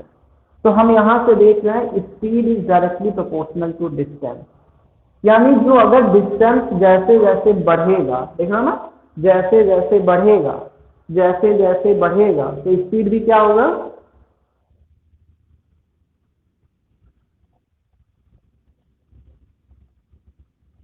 बोलो, आवाज नहीं आ रही क्या मेरी? जैसे जैसे स्पीड डिस्टेंस बढ़ेगा, वैसे वैसे स्पीड भी क्या होगी? बढ़ेगी। देखिए, यहाँ पर डिस्टेंस 0 है, यहाँ पर डिस्टेंस 30, यहाँ पर डिस्टेंस 60 है, यहाँ पर डिस्टेंस 100 है। तो हमें ये समझ में आएगा डिस्टेंस में ग्रोथ करेंगे तो स्पीड में भी क्या होगी बाबू? ग्रोथ होगी। और एक फार्मूला हम जानते हैं काइनेटिक एनर्जी का, K equal half M V square. अब देखो, हाफ एम वी तो कांस्टेंट है, काहे कांस्टेंट? इसका मास भी एम है, इसका भी मास एम है, इसका भी मास एम है, इसका भी मास एम है। तो ऐसा तो है नहीं कि जैसे जैसे ऊपर नीचे आएगा मास बदलता रहेगा। तो हाफ एम वी तो कांस्टेंट है, यानी डायरेक्टली प्रोपोर्शनल हुआ वी स्क्वायर का। इसका ये मतलब हुआ कि जैसे जैसे वेलोसिटी बढ़ेगी, वैसे वैसे काइनेटिक एनर्जी क्या होगी? बढ़ेगी। ध्यान से समझो, अभी आपने बताया कि इस केस में जो पोटेंशियल एनर्जी हो रहा है वो घट रहा है, डिक्रीज हो रहा है, यही कहा ना आपने? इस केस में जो पोटेंशियल एनर्जी है वो क्या हो रहा है? डिक्रीज हो रहा है। देखिए, जैसे जैसे इंक्रीज डिक्रीज, वही कह रहे हैं। इस केस में देखिए पोटेंशियल एनर्जी क्या हो रहा है? डिक्रीज हो रहा है। तो मैं पूछा कैसे हो रहा है, तो वही मैं समझाने की कोशिश कर रहा है। और यहाँ हम देख रहे हैं जैसे जैसे वेलोसिटी बढ़ेगी वैसे वैसे काइनेटिक एनर्जी क्या होगी, बढ़ेगी। तो यहाँ ये भाई साहब कुछ नहीं चले हैं, तो यहाँ पर काइनेटिक एनर्जी क्या हो गई, जीरो। यहाँ ये भाई साहब कुछ चले हैं और यहाँ देखो भाई साहब बहुत ज्यादा चल रहे हैं, और ये भाई साहब बहुत ज्यादा चले हैं तो डिस्टेंस बहुत ज्यादा चला है, और डिस्टेंस अगर बहुत ज्यादा चला है तो स्पीड भी बहुत ज्यादा होगा, और स्पीड अगर ज्यादा होगा तो काइनेटिक एनर्जी भी क्या होगा, मैक्सिमम। तो इस केस में काइनेटिक एनर्जी यहाँ पर क्या होता है बाबू, मैक्सिमम। अगर यहाँ मैक्सिमम को मैं 100 मान लूँ तो इससे कम होगा, यहाँ 80 हो गया, या ये इससे कम हो जाएगा, यहाँ 60 हो गया, ठीक है, और यहाँ 0 हो गया। तो ये काम चलता है। तो आपको आई थिंक समझ में आ गया होगा कि कैसे काइनेटिक 100 0, यहाँ 40 मान दिया गया, और यहाँ 80 है तो 20 मान दिया गया, ठीक, और यहाँ 0, ठीक है। आपको मैंने दिखा दिया कि जो टोटल एनर्जी थी वो 100 थी। कैसे 100 थी, यहाँ देखो पोटेंशियल एनर्जी 100 है और काइनेटिक एनर्जी क्या है, 0 है, तो ऐड कर दिए 100 आ गया। यहाँ पर देखिए पोटेंशियल एनर्जी 18 है, काइनेटिक एनर्जी 20 है, ऐड कर दिए 100 आ गया। आपके दिमाग में घंटी बजी होगी, सर जी उल्लू बना रहे हैं, सर जी तो सेट करके बैठे हैं। सही बात है, हम सेट करके बैठे हैं, लेकिन जब आप क्वेश्चन लगाएंगे ना तब आपको एक समझ में आएगा कि यहाँ पर एनर्जी 80 आएगी और यहाँ पर एनर्जी 20 आएगी, वो खुद बताएगा। ये तो मैंने सेट कर दिया है अपने तरीके से, इसलिए यहाँ जैसे ऐड करेंगे, देखिए टोटल एनर्जी कितनी आ गई, 100, और यहाँ जैसे करेंगे काइनेटिक एनर्जी 100 हो गई और पोटेंशियल एनर्जी 0 हो गई, तो ये भी क्या हुआ, 100। तो यही मैंने कल बताया था कि टोटल एनर्जी हर पॉइंट से, किसी भी सिस्टम में हर पॉइंट से, चाहे यहाँ निकालो चाहे यहाँ निकालो चाहे यहाँ निकालो, वो सेम होगी। तो कभी कभी क्वेश्चन ये पूछ लेता है थोड़ा सा हाई लेवल में कि बताओ कोई लड़का है छत से किसी बॉल को नीचे गिराता है, तो जैसे जैसे बॉल नीचे जाएगी क्या बढ़ेगा, काइनेटिक एनर्जी पोटेंशियल एनर्जी दोनों, ये सब, ठीक है, क्या घटेगा, ठीक है, क्या समान रहेगा, तो समान रहेगा यानी सेम रहेगा टोटल एनर्जी, इंक्रीज करेगा काइनेटिक एनर्जी, डिक्रीज करेगा पोटेंशियल एनर्जी। समझ में आया, कोई दिक्कत, श्रेय श्रेय समझ में आया, स्क्रीनशॉट ले लो, कोई दिक्कत हो पूछ लो।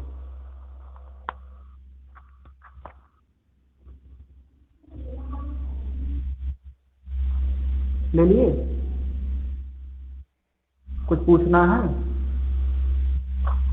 चलो अब एक बात ध्यान दो, यहाँ पर जो एनर्जी टोटल एनर्जी आई है लास्ट में, जो यहाँ पर टोटल एनर्जी आई है वो गई कहाँ, तो वो कई कारण से हो सकता है वहाँ जमीन गीली हो उसके अंदर धस गई हो सकता है वो जमीन ठोस हो यानी सॉलिड टाइप की है, थोड़ा सा पथरीली टाइप का है, तो वहाँ पर गिरेगा और साउंड जनरेट करेगा, और sound we know that sound is also a part of energy. तो देखो कुल मिला जुला के पूरे सिस्टम्स में मैंने ये दिखाने की कोशिश किया है कि एनर्जी कभी डिस्ट्रॉय नहीं हो सकती है और न कहीं जनरेट कर किया गया है, ये बस एक फॉर्म से दूसरे फॉर्म में वो हुआ। यहाँ पर देखिए सबसे अधिक पोटेंशियल एनर्जी था, पोटेंशियल एनर्जी काइनेटिक एनर्जी में चेंज किया, यहाँ और काइनेटिक एनर्जी, यहाँ और यहाँ जैसे ही ये पृथ्वी से कोलैप्स करेगी, टकराएगी, तुरंत काइनेटिक एनर्जी इसकी क्या हो जाएगी, 0 हो जाएगी। अगर 0 नहीं होगी तो फिर से वो गेम निकल जाएगा। जैसे हम लोग 5 रुपए का एक बॉल लेते थे रबड़ का, ऐसे पटकते थे, जब पटकते थे तो उसके अंदर जो होता है वो अलग कंडीशन में थोड़ा सा ऐसे वो हो जाता था, मतलब वो इलेक्ट्रिसिटी फोर्स लगता है उसमें, हल्का सा ऐसे दब जाएगा और फिर जैसे उछलेगा वो खुल जाता है। चलो यहाँ पर आ जाओ, मिटा रहे हैं।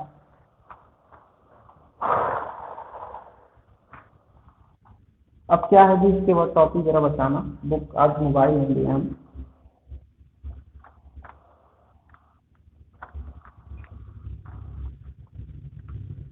एनर्जी में और भी कुछ है,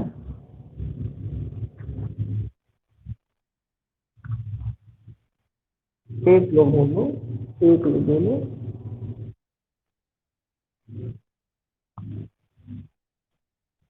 बाप रे पता नहीं क्या बोल रहे, समझे नहीं, लॉ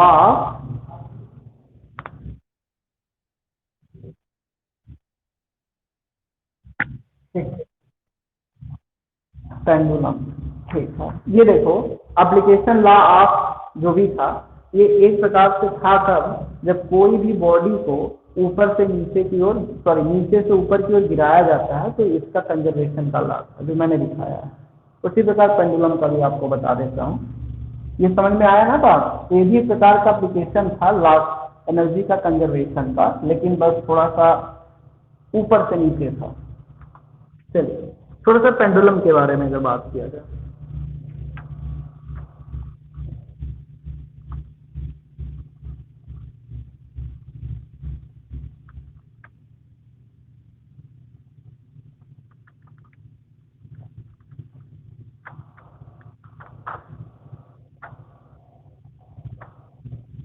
कि हमारे घर का पेंडुलम में बहुत दूर तक जाता है, एक बार धक्का दे दो लखनऊ पहुंचा देगा। खैर चलो।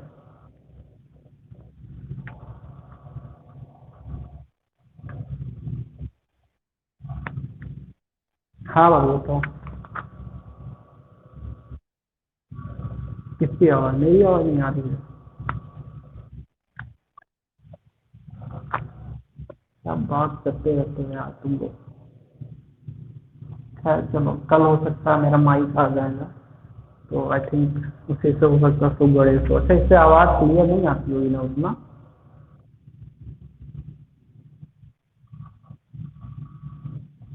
चलो वो आएगा तो हो सकता है इससे भी अच्छी आएगी आवाज। पता नहीं क्यों इसने इतना वेट कर दिया फ्लिपकार्ट वाला, नहीं तो हर तीसरे दिन में दूसरे दिन में वो पहुंचा देता था, अब की 7 दिन से ज़्यादा लगा दिया। अभी भी देखो कुछ सामान और मंगाने हैं, लेकिन सोच रहे हैं कि जाके फिर खरीद लेंगे उसका। एक दिन निकलेंगे बाहर पूरा सैनिटाइज में डूब डूब के, और फिर निकलेंगे फिर आएंगे फिर सैनिटाइज में डूब जाएंगे। खैर, पर हाँ एक काम था तुम लोग से बाद में बताते हैं, बात करते हैं। चलो ये हो गया, कोई दिक्कत नहीं। अब बात को समझो, ये इक्विलिब्रियम पोजीशन है। इक्विलिब्रियम पोजीशन का मतलब ये है कि यहाँ पर आएगी वो और यहीं पर रोकने की कोशिश करेगी। जो बॉब होता है, ये बॉब बॉब ऐसे ऐसे घूमता रहता है ना, तो ये बॉब जो होता है वो इसका इक्विलिब्रियम पोजीशन होता है, यहाँ पर रुकने का हमेशा कोशिश करता है, मैंने ट्राई करता है। कैसे ट्राई करेगा वो बात है, ग्रेविटी करवाती है, वो सब बात में बताएंगे। तो पहले बात, अब सही आ रही है आवाज?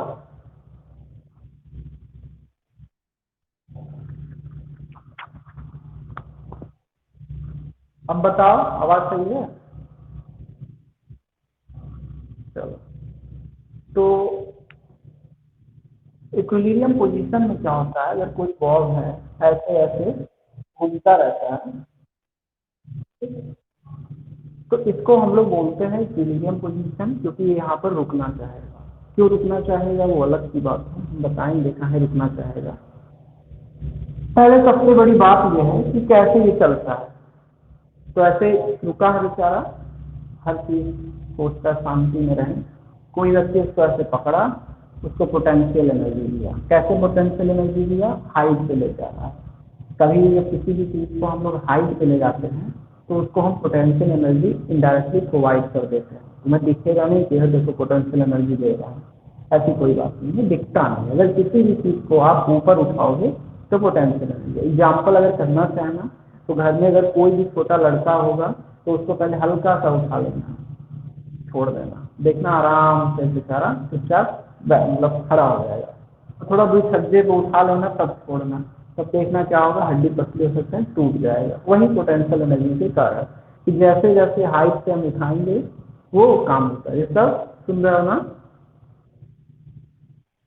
हाँ, घर में तुम्हारा छोटा भाई है, एग्जाम्पल मत करने लगना। चलो ठीक। तो यहाँ पर हम देख रहे हैं इसकी हाइट ये है, और यहाँ पर देख रहे हैं इसकी हाइट ये है। तो जो डिस्प्लेसमेंट हुआ है इतनी हाइट का, वही उसको देगा बाबू पोटेंशियल एनर्जी। ठीक है, तो यहाँ पर हम देखें, इसको ऐसे पकड़े और यहाँ पर ला करके छोड़ दें। ठीक, अब जैसे जैसे ये यहाँ पर जाएगा, देखो धीरे धीरे जा रहा है, तो यहाँ पर तो हाइट हो गई 0, तो सीधी बात है पोटेंशियल एनर्जी यहाँ पर क्या हो जाएगी, 0। और फिर जैसे जैसे यहाँ पर जाएगा, ठीक, यहाँ काइनेटिक एनर्जी हो जाएगी 0, और यहाँ भी काइनेटिक एनर्जी है 0। यहाँ यू मैक्सिमम होगा यहाँ u मैक्सिमम होगा। ध्यान से समझो, बात समझ में आएगी। के क्यों जीरो हो रहा है, सबसे बड़ी बात ये। तो भाई साहब के किस बात पे डिपेंड करता है, अभी मैंने आपको बताया है वेलोसिटी पे। K depends upon directly proportional to velocity. अगर वेलोसिटी जीरो हो जाएगा तो के जीरो है। वेलोसिटी जीरो कैसे हुआ, ध्यान समझो। ये मेरा हाथ है, मोशन कर रहा है कर रहा है कर रहा है कर रहा है कर रहा है कर रहा है, रुक गया। तो रुक गया यहाँ पर, यानी इसकी वेलोसिटी स्पेस में क्या हो गई, यहाँ पर जीरो हो गई। ध्यान से समझो, ये हमारा हाथ है, मोशन करते करते जा रहा है, फिर यहाँ रुक गया। तो जो फाइनल वेलोसिटी हुई उस केस में क्या हो गई, जीरो। अगर उसके अंदर वेलोसिटी होती तो और वो ऊपर जाता कि नहीं जाता, लेकिन यहीं पे रुक गया है और ये वापस आने लगा है। तो ये बात समझ में आया कि यहाँ पर इसकी वेलोसिटी हो गई जीरो, और यहाँ पर इसने हाइट सबसे ज्यादा गेन कर लिया है। तो जो उस केस में के होगा वो मिनिमम होगा, और ये जो होगा वो क्या होगा, मैक्सिमम होगा। यहाँ अगर बात करें तो यहाँ पर जो हाइट दिख रही है वो आपको जीरो दिख रही है, इसीलिए यू जो होगा उस केस में जीरो हो जाएगा। लेकिन कौन सबसे अधिक मैक्सिमम होगा, के। पूछोगे क्यों सर, तो देखो यहाँ से यहाँ तक वो बॉडी ने ट्रेवल किया है, तो अभी मैंने बताया है कि डिस्टेंस और वेलोसिटी में डायरेक्टली प्रोपोर्शनल होता है। जितना डिस्टेंस ट्रेवल करेगा उतना ही उसके अंदर क्या होगी, वेलोसिटी होगी। तो यहाँ पर वेलोसिटी इसने ट्रेवल कर लिया, यहाँ पर इसके अंदर सबसे अधिक वेलोसिटी होगी। किसी के मन में एक क्वेश्चन उठ रहा है, अभी हम बताते हैं, पहले सुन लो। तो यहाँ पर सबसे अधिक वेलोसिटी होगी। तो वेलोसिटी अगर यहाँ पर सबसे अधिक है तो के भी क्या होगा, मैक्सिमम। एक लोग ये कह सकते हैं कि सर आप तो बड़े चतुर आदमी, जो हम हैं नहीं। यहाँ से यहाँ तक ले आए, कह रहे हैं कि बहुत अधिक डिस्टेंस ट्रेवल किया, यहाँ तक तो भी तो डिस्टेंस ट्रेवल कर रहा है, तो यहाँ पर भी वेलोसिटी के मैक्सिमम होना चाहिए। नहीं, यहाँ के मैक्सिमम नहीं है। यहाँ पर जो इसकी लास्ट वेलोसिटी है वो जीरो हो जा रही है, और जो आप बात कर रहे हैं यहाँ तक आएगी जब, तो वेलोसिटी बढ़ेगी। लेकिन जैसे जैसे आगे बढ़ती जाएगी वेलोसिटी कम होती जाएगी। तब ये नहीं देखा जाएगा डिस्टेंस ज़्यादा ट्रेवल कर रही है वेलोसिटी ज़्यादा होगी, नहीं। क्यों, क्योंकि एक फोर्स इसको खींच रहा है। नाम क्या है उसका, ग्रेविटेशनल फोर्स। यहाँ पर कहेगा भाई साहब मजा आ रहा है, तुम यहीं रुक जाओ। यहाँ से आएगा एमजी इसको खींचेगा, कहेगा और मेरे पास आओ मेरे पास आओ, और यहाँ तक आएगा एमजी पॉजिटिव कार्य करेगा क्योंकि वो उसको खींच रहा है। लेकिन जैसे ही बेचारा उससे दूर जाएगा एमजी कहेगा अरे मत जा, अरे मत जा। तो इसीलिए वो उसके लिए निगेटिव वर्क हो जाएगा। ठीक है, मैंने आपको बताया होगा। तो इधर वेलोसिटी हो जा रहा, देखिए सीधी बात है, इसके दो कंपोनेंट्स बटेंगे, एक कंपोनेंट इधर एक कंपोनेंट उधर बढ़ जाता है। तो इसीलिए इस केस में वहां पर के जीरो हो जाएगा, यू मैक्सिमम। तो अगर आपको कोई पूछ ले कि पेंडुलम में सबसे अधिक जो पोटेंशियल एनर्जी होता है कहाँ होता है, तो एंड पॉइंट पे। काइनेटिक एनर्जी सबसे मिनिमम कहाँ होता है, एंड पॉइंट पे। काइनेटिक एनर्जी सबसे मैक्सिमम कहाँ होता है, इक्विलिब्रियम पोजीशन पे। और इन दोनों का जो सम होता है, ठीक है, वो हर जगह सेम होता है। 100 जूल, 50 जूल, 100 जूल, 80 जूल, ये अपने एक दूसरे को से डिवाइड करते हैं। अगर 80 जूल होगा तो यहाँ 80 हो जाएगा, वहाँ 80 हो जाएगा यू, और के हो जाएगा जीरो। यहाँ भी वही हाल होगा, यहाँ उल्टा हो जाएगा, के हो जाएगा 80, यू हो जाएगा जीरो। तो ये हमेशा एक दूसरे को बैलेंस कर देते हैं। और किसी भी एक पॉइंट पे जो टोटल एनर्जी, मतलब the sum of potential energy and kinetic energy is always same. चाहे यहाँ निकाल लो, चाहे यहाँ निकाल लो, चाहे यहाँ निकाल लो, चाहे यहाँ निकाल लो, कोई दिक्कत, कोई दिक्कत,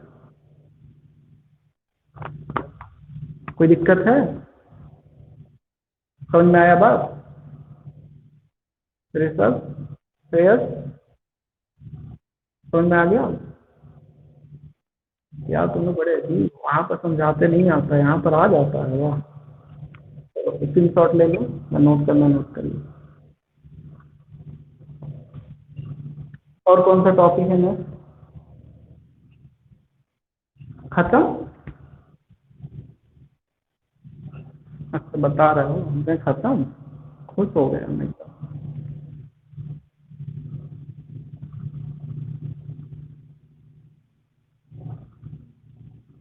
जिस पर तुमने मैसेज किया था आवाज आ नहीं रही है, आ तो रही है।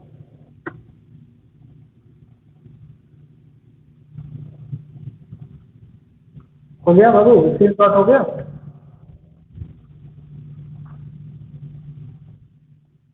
टॉपिक बता दो कौन सा है।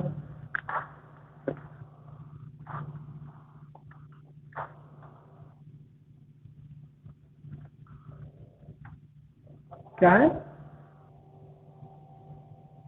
हाँ बोलो। जब बोलो कौन सा टॉपिक है।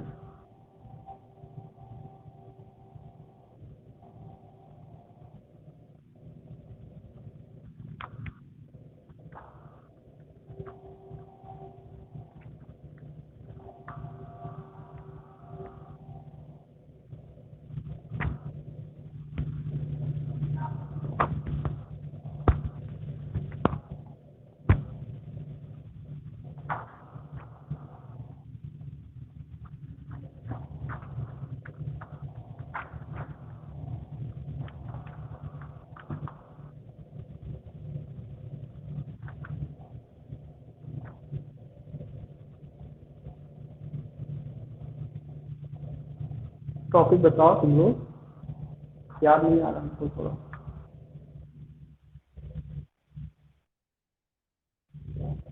वर्क।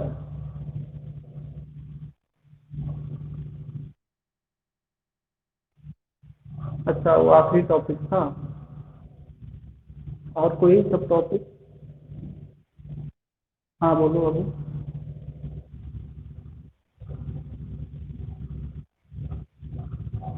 बोलो बोलो। क्या है?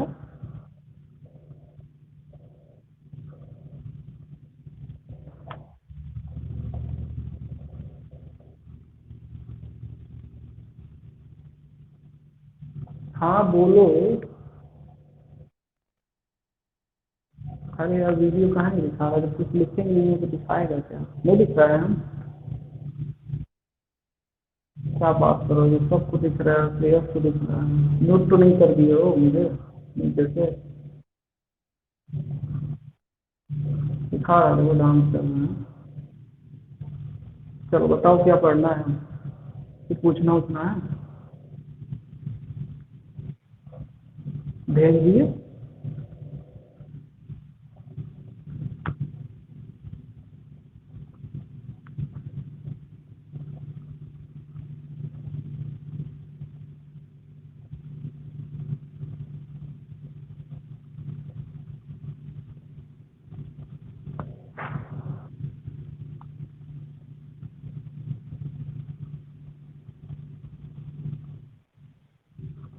क्या रहा?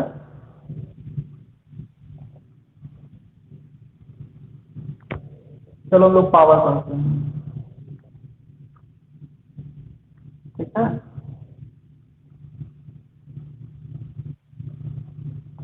पावर तो आइए ना, देख लेंगे एक बार थोड़ा सा। बताओ कोई पावर क्या होता है, हमको याद नहीं आ रहा थोड़ा सा, कोई बताएगा?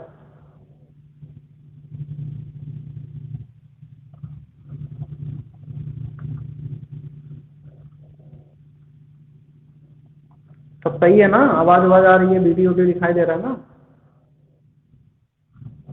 याद तुम्हें क्यों नहीं दे रही? सब श्रेयस सही है? इसको उठा के मोबाइल पर तो इसका पहले नालायक का। हाँ ये सब क्या करते रहते हो बाबू तुम, इधर उधर कुछ छेड़खानी क्या? सब क्या ऐसा हो जाता है? अब आ रहा है? हे भगवान। तुम्हारे में कहाँ नहीं आ रहा, आवाज भी निकल नहीं रही। केवल तुमसे तुम कनेक्ट डिस्कनेक्ट होकर तुमसे ज्वाइन करो, केवल तुम मेरी तरफ। थोड़ा जल्दी करना।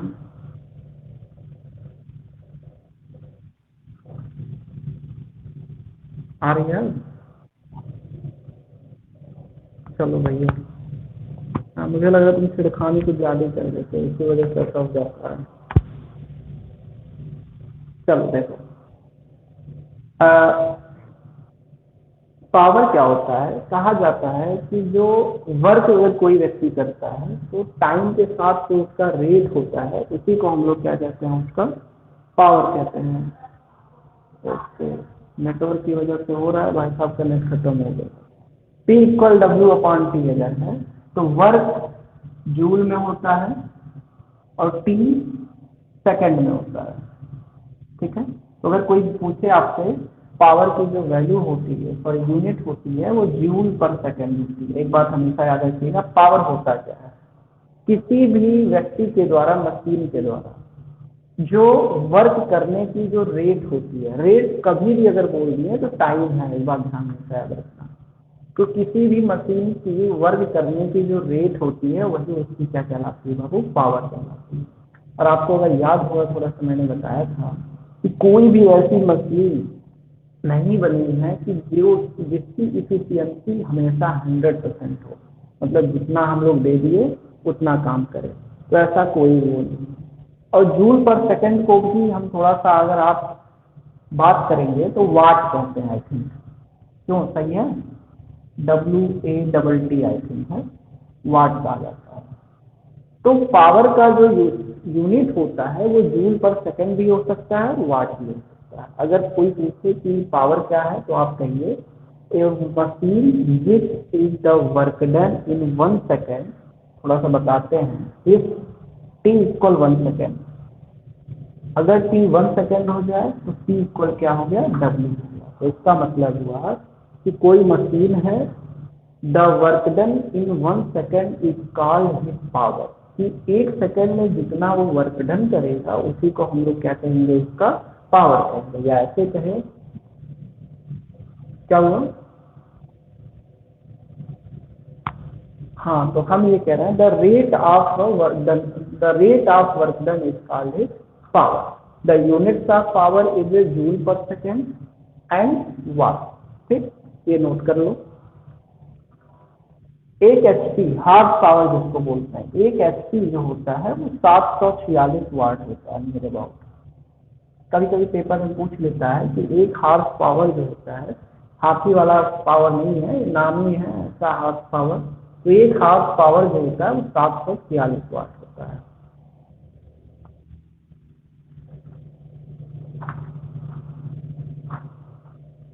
चलो हो गया।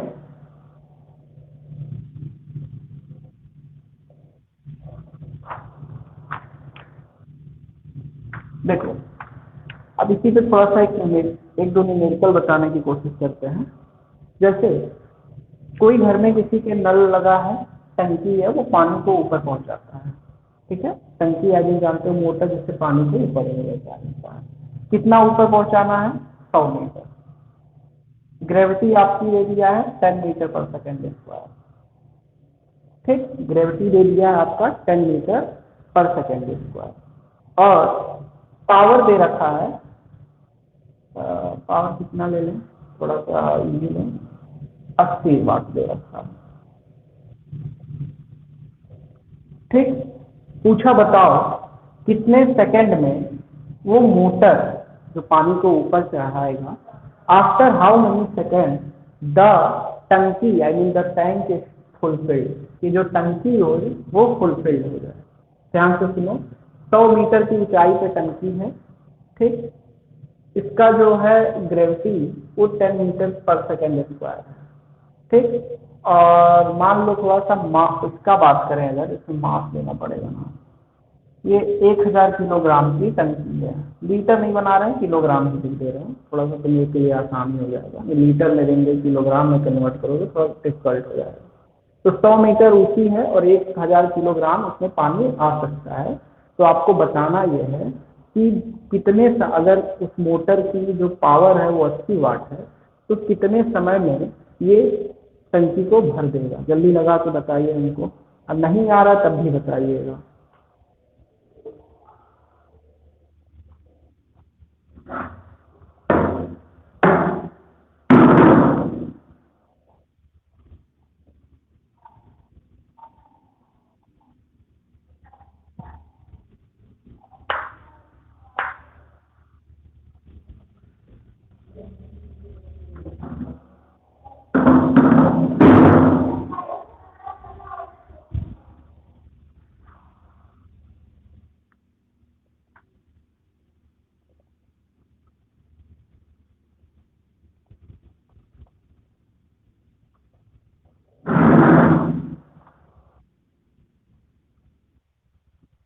आज बता दोगे तुम लोग?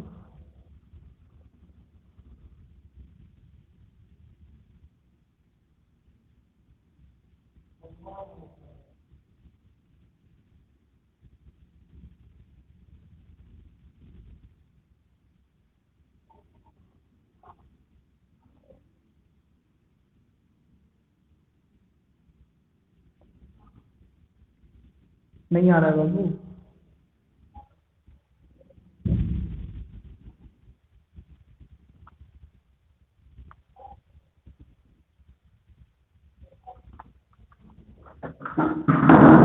देखो, इसको ऊपर ले जाना है तो पोटेंशियल एनर्जी का काम करना पड़ेगा।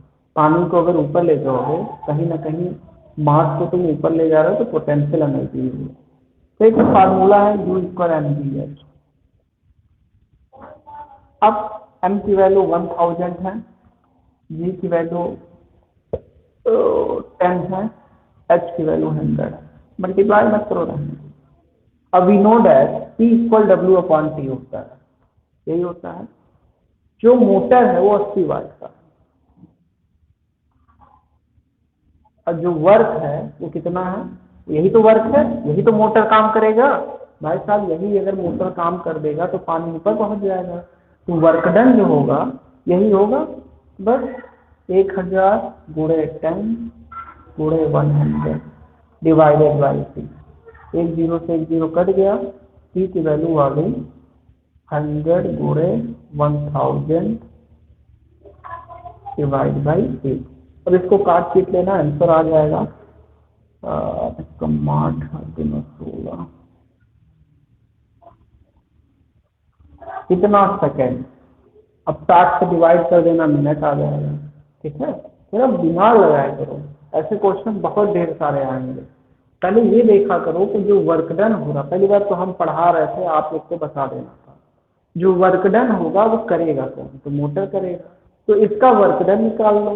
अब मोटर की कैपेसिटी यानी पावर दिया हुआ है, और वो पावर बराबर डब्ल्यू अपॉन टी होता है। ठीक, कोई दिक्कत समझने में? श्रेयस तुम इसकी शॉट ले लो। तुम्हारा आवाज बहुत सही है, लेकिन इसका आवाज लो है एकदम तुम्हारा।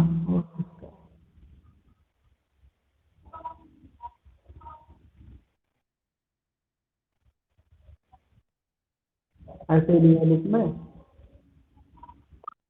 अब लगाना और क्या। और देख लो एक क्वेश्चन अगर है, हालांकि पूछ तो सकते हो नहीं, मोबाइल है नहीं। ठीक है, तो एक काम करना, इसको लगाना बाबू। ठीक है, और कुछ पूछना है तो बता दो मुझे।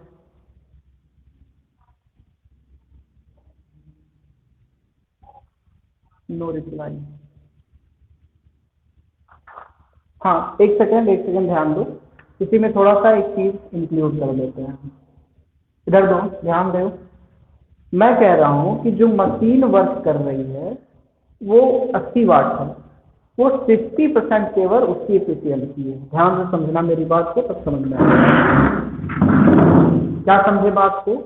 कि अगर मशीन को मैंने 100% माना, तो मशीन 100% काम नहीं करेगी, बल्कि कितना ही काम करेगी? 50% काम करेगी। यानी जो पी तुमको 80 वाट दिख रहा है वो 80 वाट का काम नहीं करेगा। हाँ सर, कोई दिक्कत है क्या?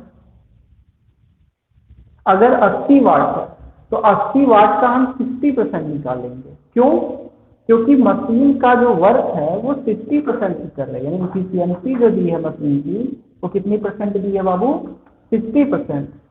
तो केवल काम जो होगा वो 60% का होगा, 80 वाट नहीं लेंगे। तो उस केस में जो पी आएगा, 30 गुणे 60 को डिवाइड कर लेना, 48। तो उस केस में जो हम पी को लेंगे वो क्या लेंगे? 48। रीजन क्या लिखेंगे?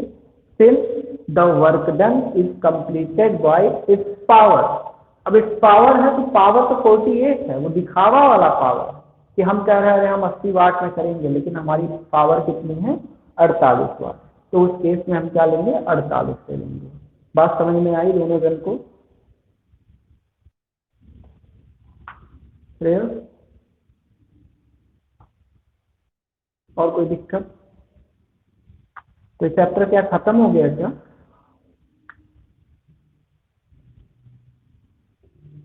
जी चैप्टर खत्म हो गया क्या?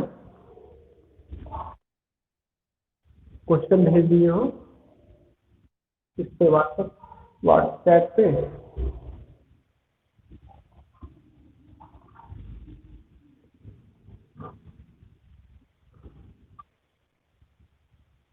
ये क्या लिख रहे हो बाबू, हम समझ नहीं पा रहे हैं। हर चीज का 50% लेंगे मतलब वर्क का इसका भी 50% ले लें, ये कहना चाह रहे हो क्या? क्यों बाबू ऐसा क्यों? टंकी को तो पूरा भरना है ना, समझ रहे हो मेरी बात? टंकी को तो पूरा भरना है। टंकी को अगर कहता 60% है 40% है तब उस केस में लेते। ऐसे में कैसे हम ले लें उसका 60%? 60% इफिशियंसी है, मतलब ये हुआ कि जो कंपनी करे, जो मोटर काम करेगा, जितना उस पर लिखा होगा। जैसे हम लोग कहते हैं एक बाइक है 1 लीटर में 80 किलोमीटर चल जाती है, लेकिन पता चला उसकी जो इफिशियंसी है वो 40 किलोमीटर है, तो इसका ये मतलब हुआ कि 1 लीटर में 40 किलोमीटर ही जाएगी, बाकी ये 40 भूल जाओ। तो यहाँ भी वही काम है। मोटर तो कहा है कि 80 वाट है हमारा, लेकिन वो 60% ही काम करता है, बाकी 40% वो खुद को मेंटेन करने में या खुद वैसे बेफालतू काम कर देता है। तो इसीलिए हम उसका पहले 60% निकालेंगे कि यही जो काम करेगा, यही जो वो होगा पावर होगा, यही तो पानी को ऊपर पहुंचाएगा। तो तुम कह रहे हो इसका 60% निकालने, नहीं, इसका 60% निकालने का ये मतलब हो गया कि पानी का जो टंकी है वो 60% ही भरा जाए। बात समझ में आई? कोई दिक्कत? चलो ये सब प्रेयर, तुम्हें भी कोई दिक्कत है तो एक बात बताओ, क्या चैप्टर खत्म हो गया क्या?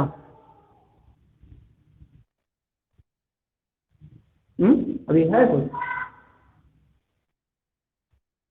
चलो ठीक है, ये भी मुझे लगता है थोड़ा सा भेज देना व्हाट्सएप पे जो छूट छाट गया होगा। थोड़ा सा कई बार भेजे रहते कि दिख नहीं जाता है। और कोई प्रॉब्लम? माइक का थोड़ा सा दिक्कत हो रहा है क्या इस समय? नहीं सही है ये। चलो देखते हैं, आज से रिकॉर्डिंग किए हैं हम, आवाज़ मालूम चल जाएगा। और डिलीवरी वाला दिखा रहा था कि कल आ जाएगा, यदि अगर कल आ जाता है तो बहुत अच्छी बात है, लेकिन उसमें भी एक बहुत बड़ी प्रॉब्लम क्रिएट होने जाएगी। मेन चीज़ है जैसे अभी आपकी भी आवाज़ सुन ले रहे हैं, इधर से भी आवाज़ चली जा रही है, और उसमें क्या है कि इधर ही से आवाज़ आएगी, अभी मेरी आवाज़ ही जाएगी, इसके लिए मुझे अलग से कुछ लेना पड़ेगा। खैर चलो देखते हैं, कोई बात नहीं। और सब समझ में आ रहा है ना कि ऐसे ही बस चल रहा है? घर में पैक रहो एकदम बंद होके। उसने तो आंटी जी से कहे थे फीस के बारे में, श्रेयस? चलो ठीक है। चलो ठीक है बाबू, रखता हूँ मैं। और कोई बात नहीं है ना? हाँ बताओ।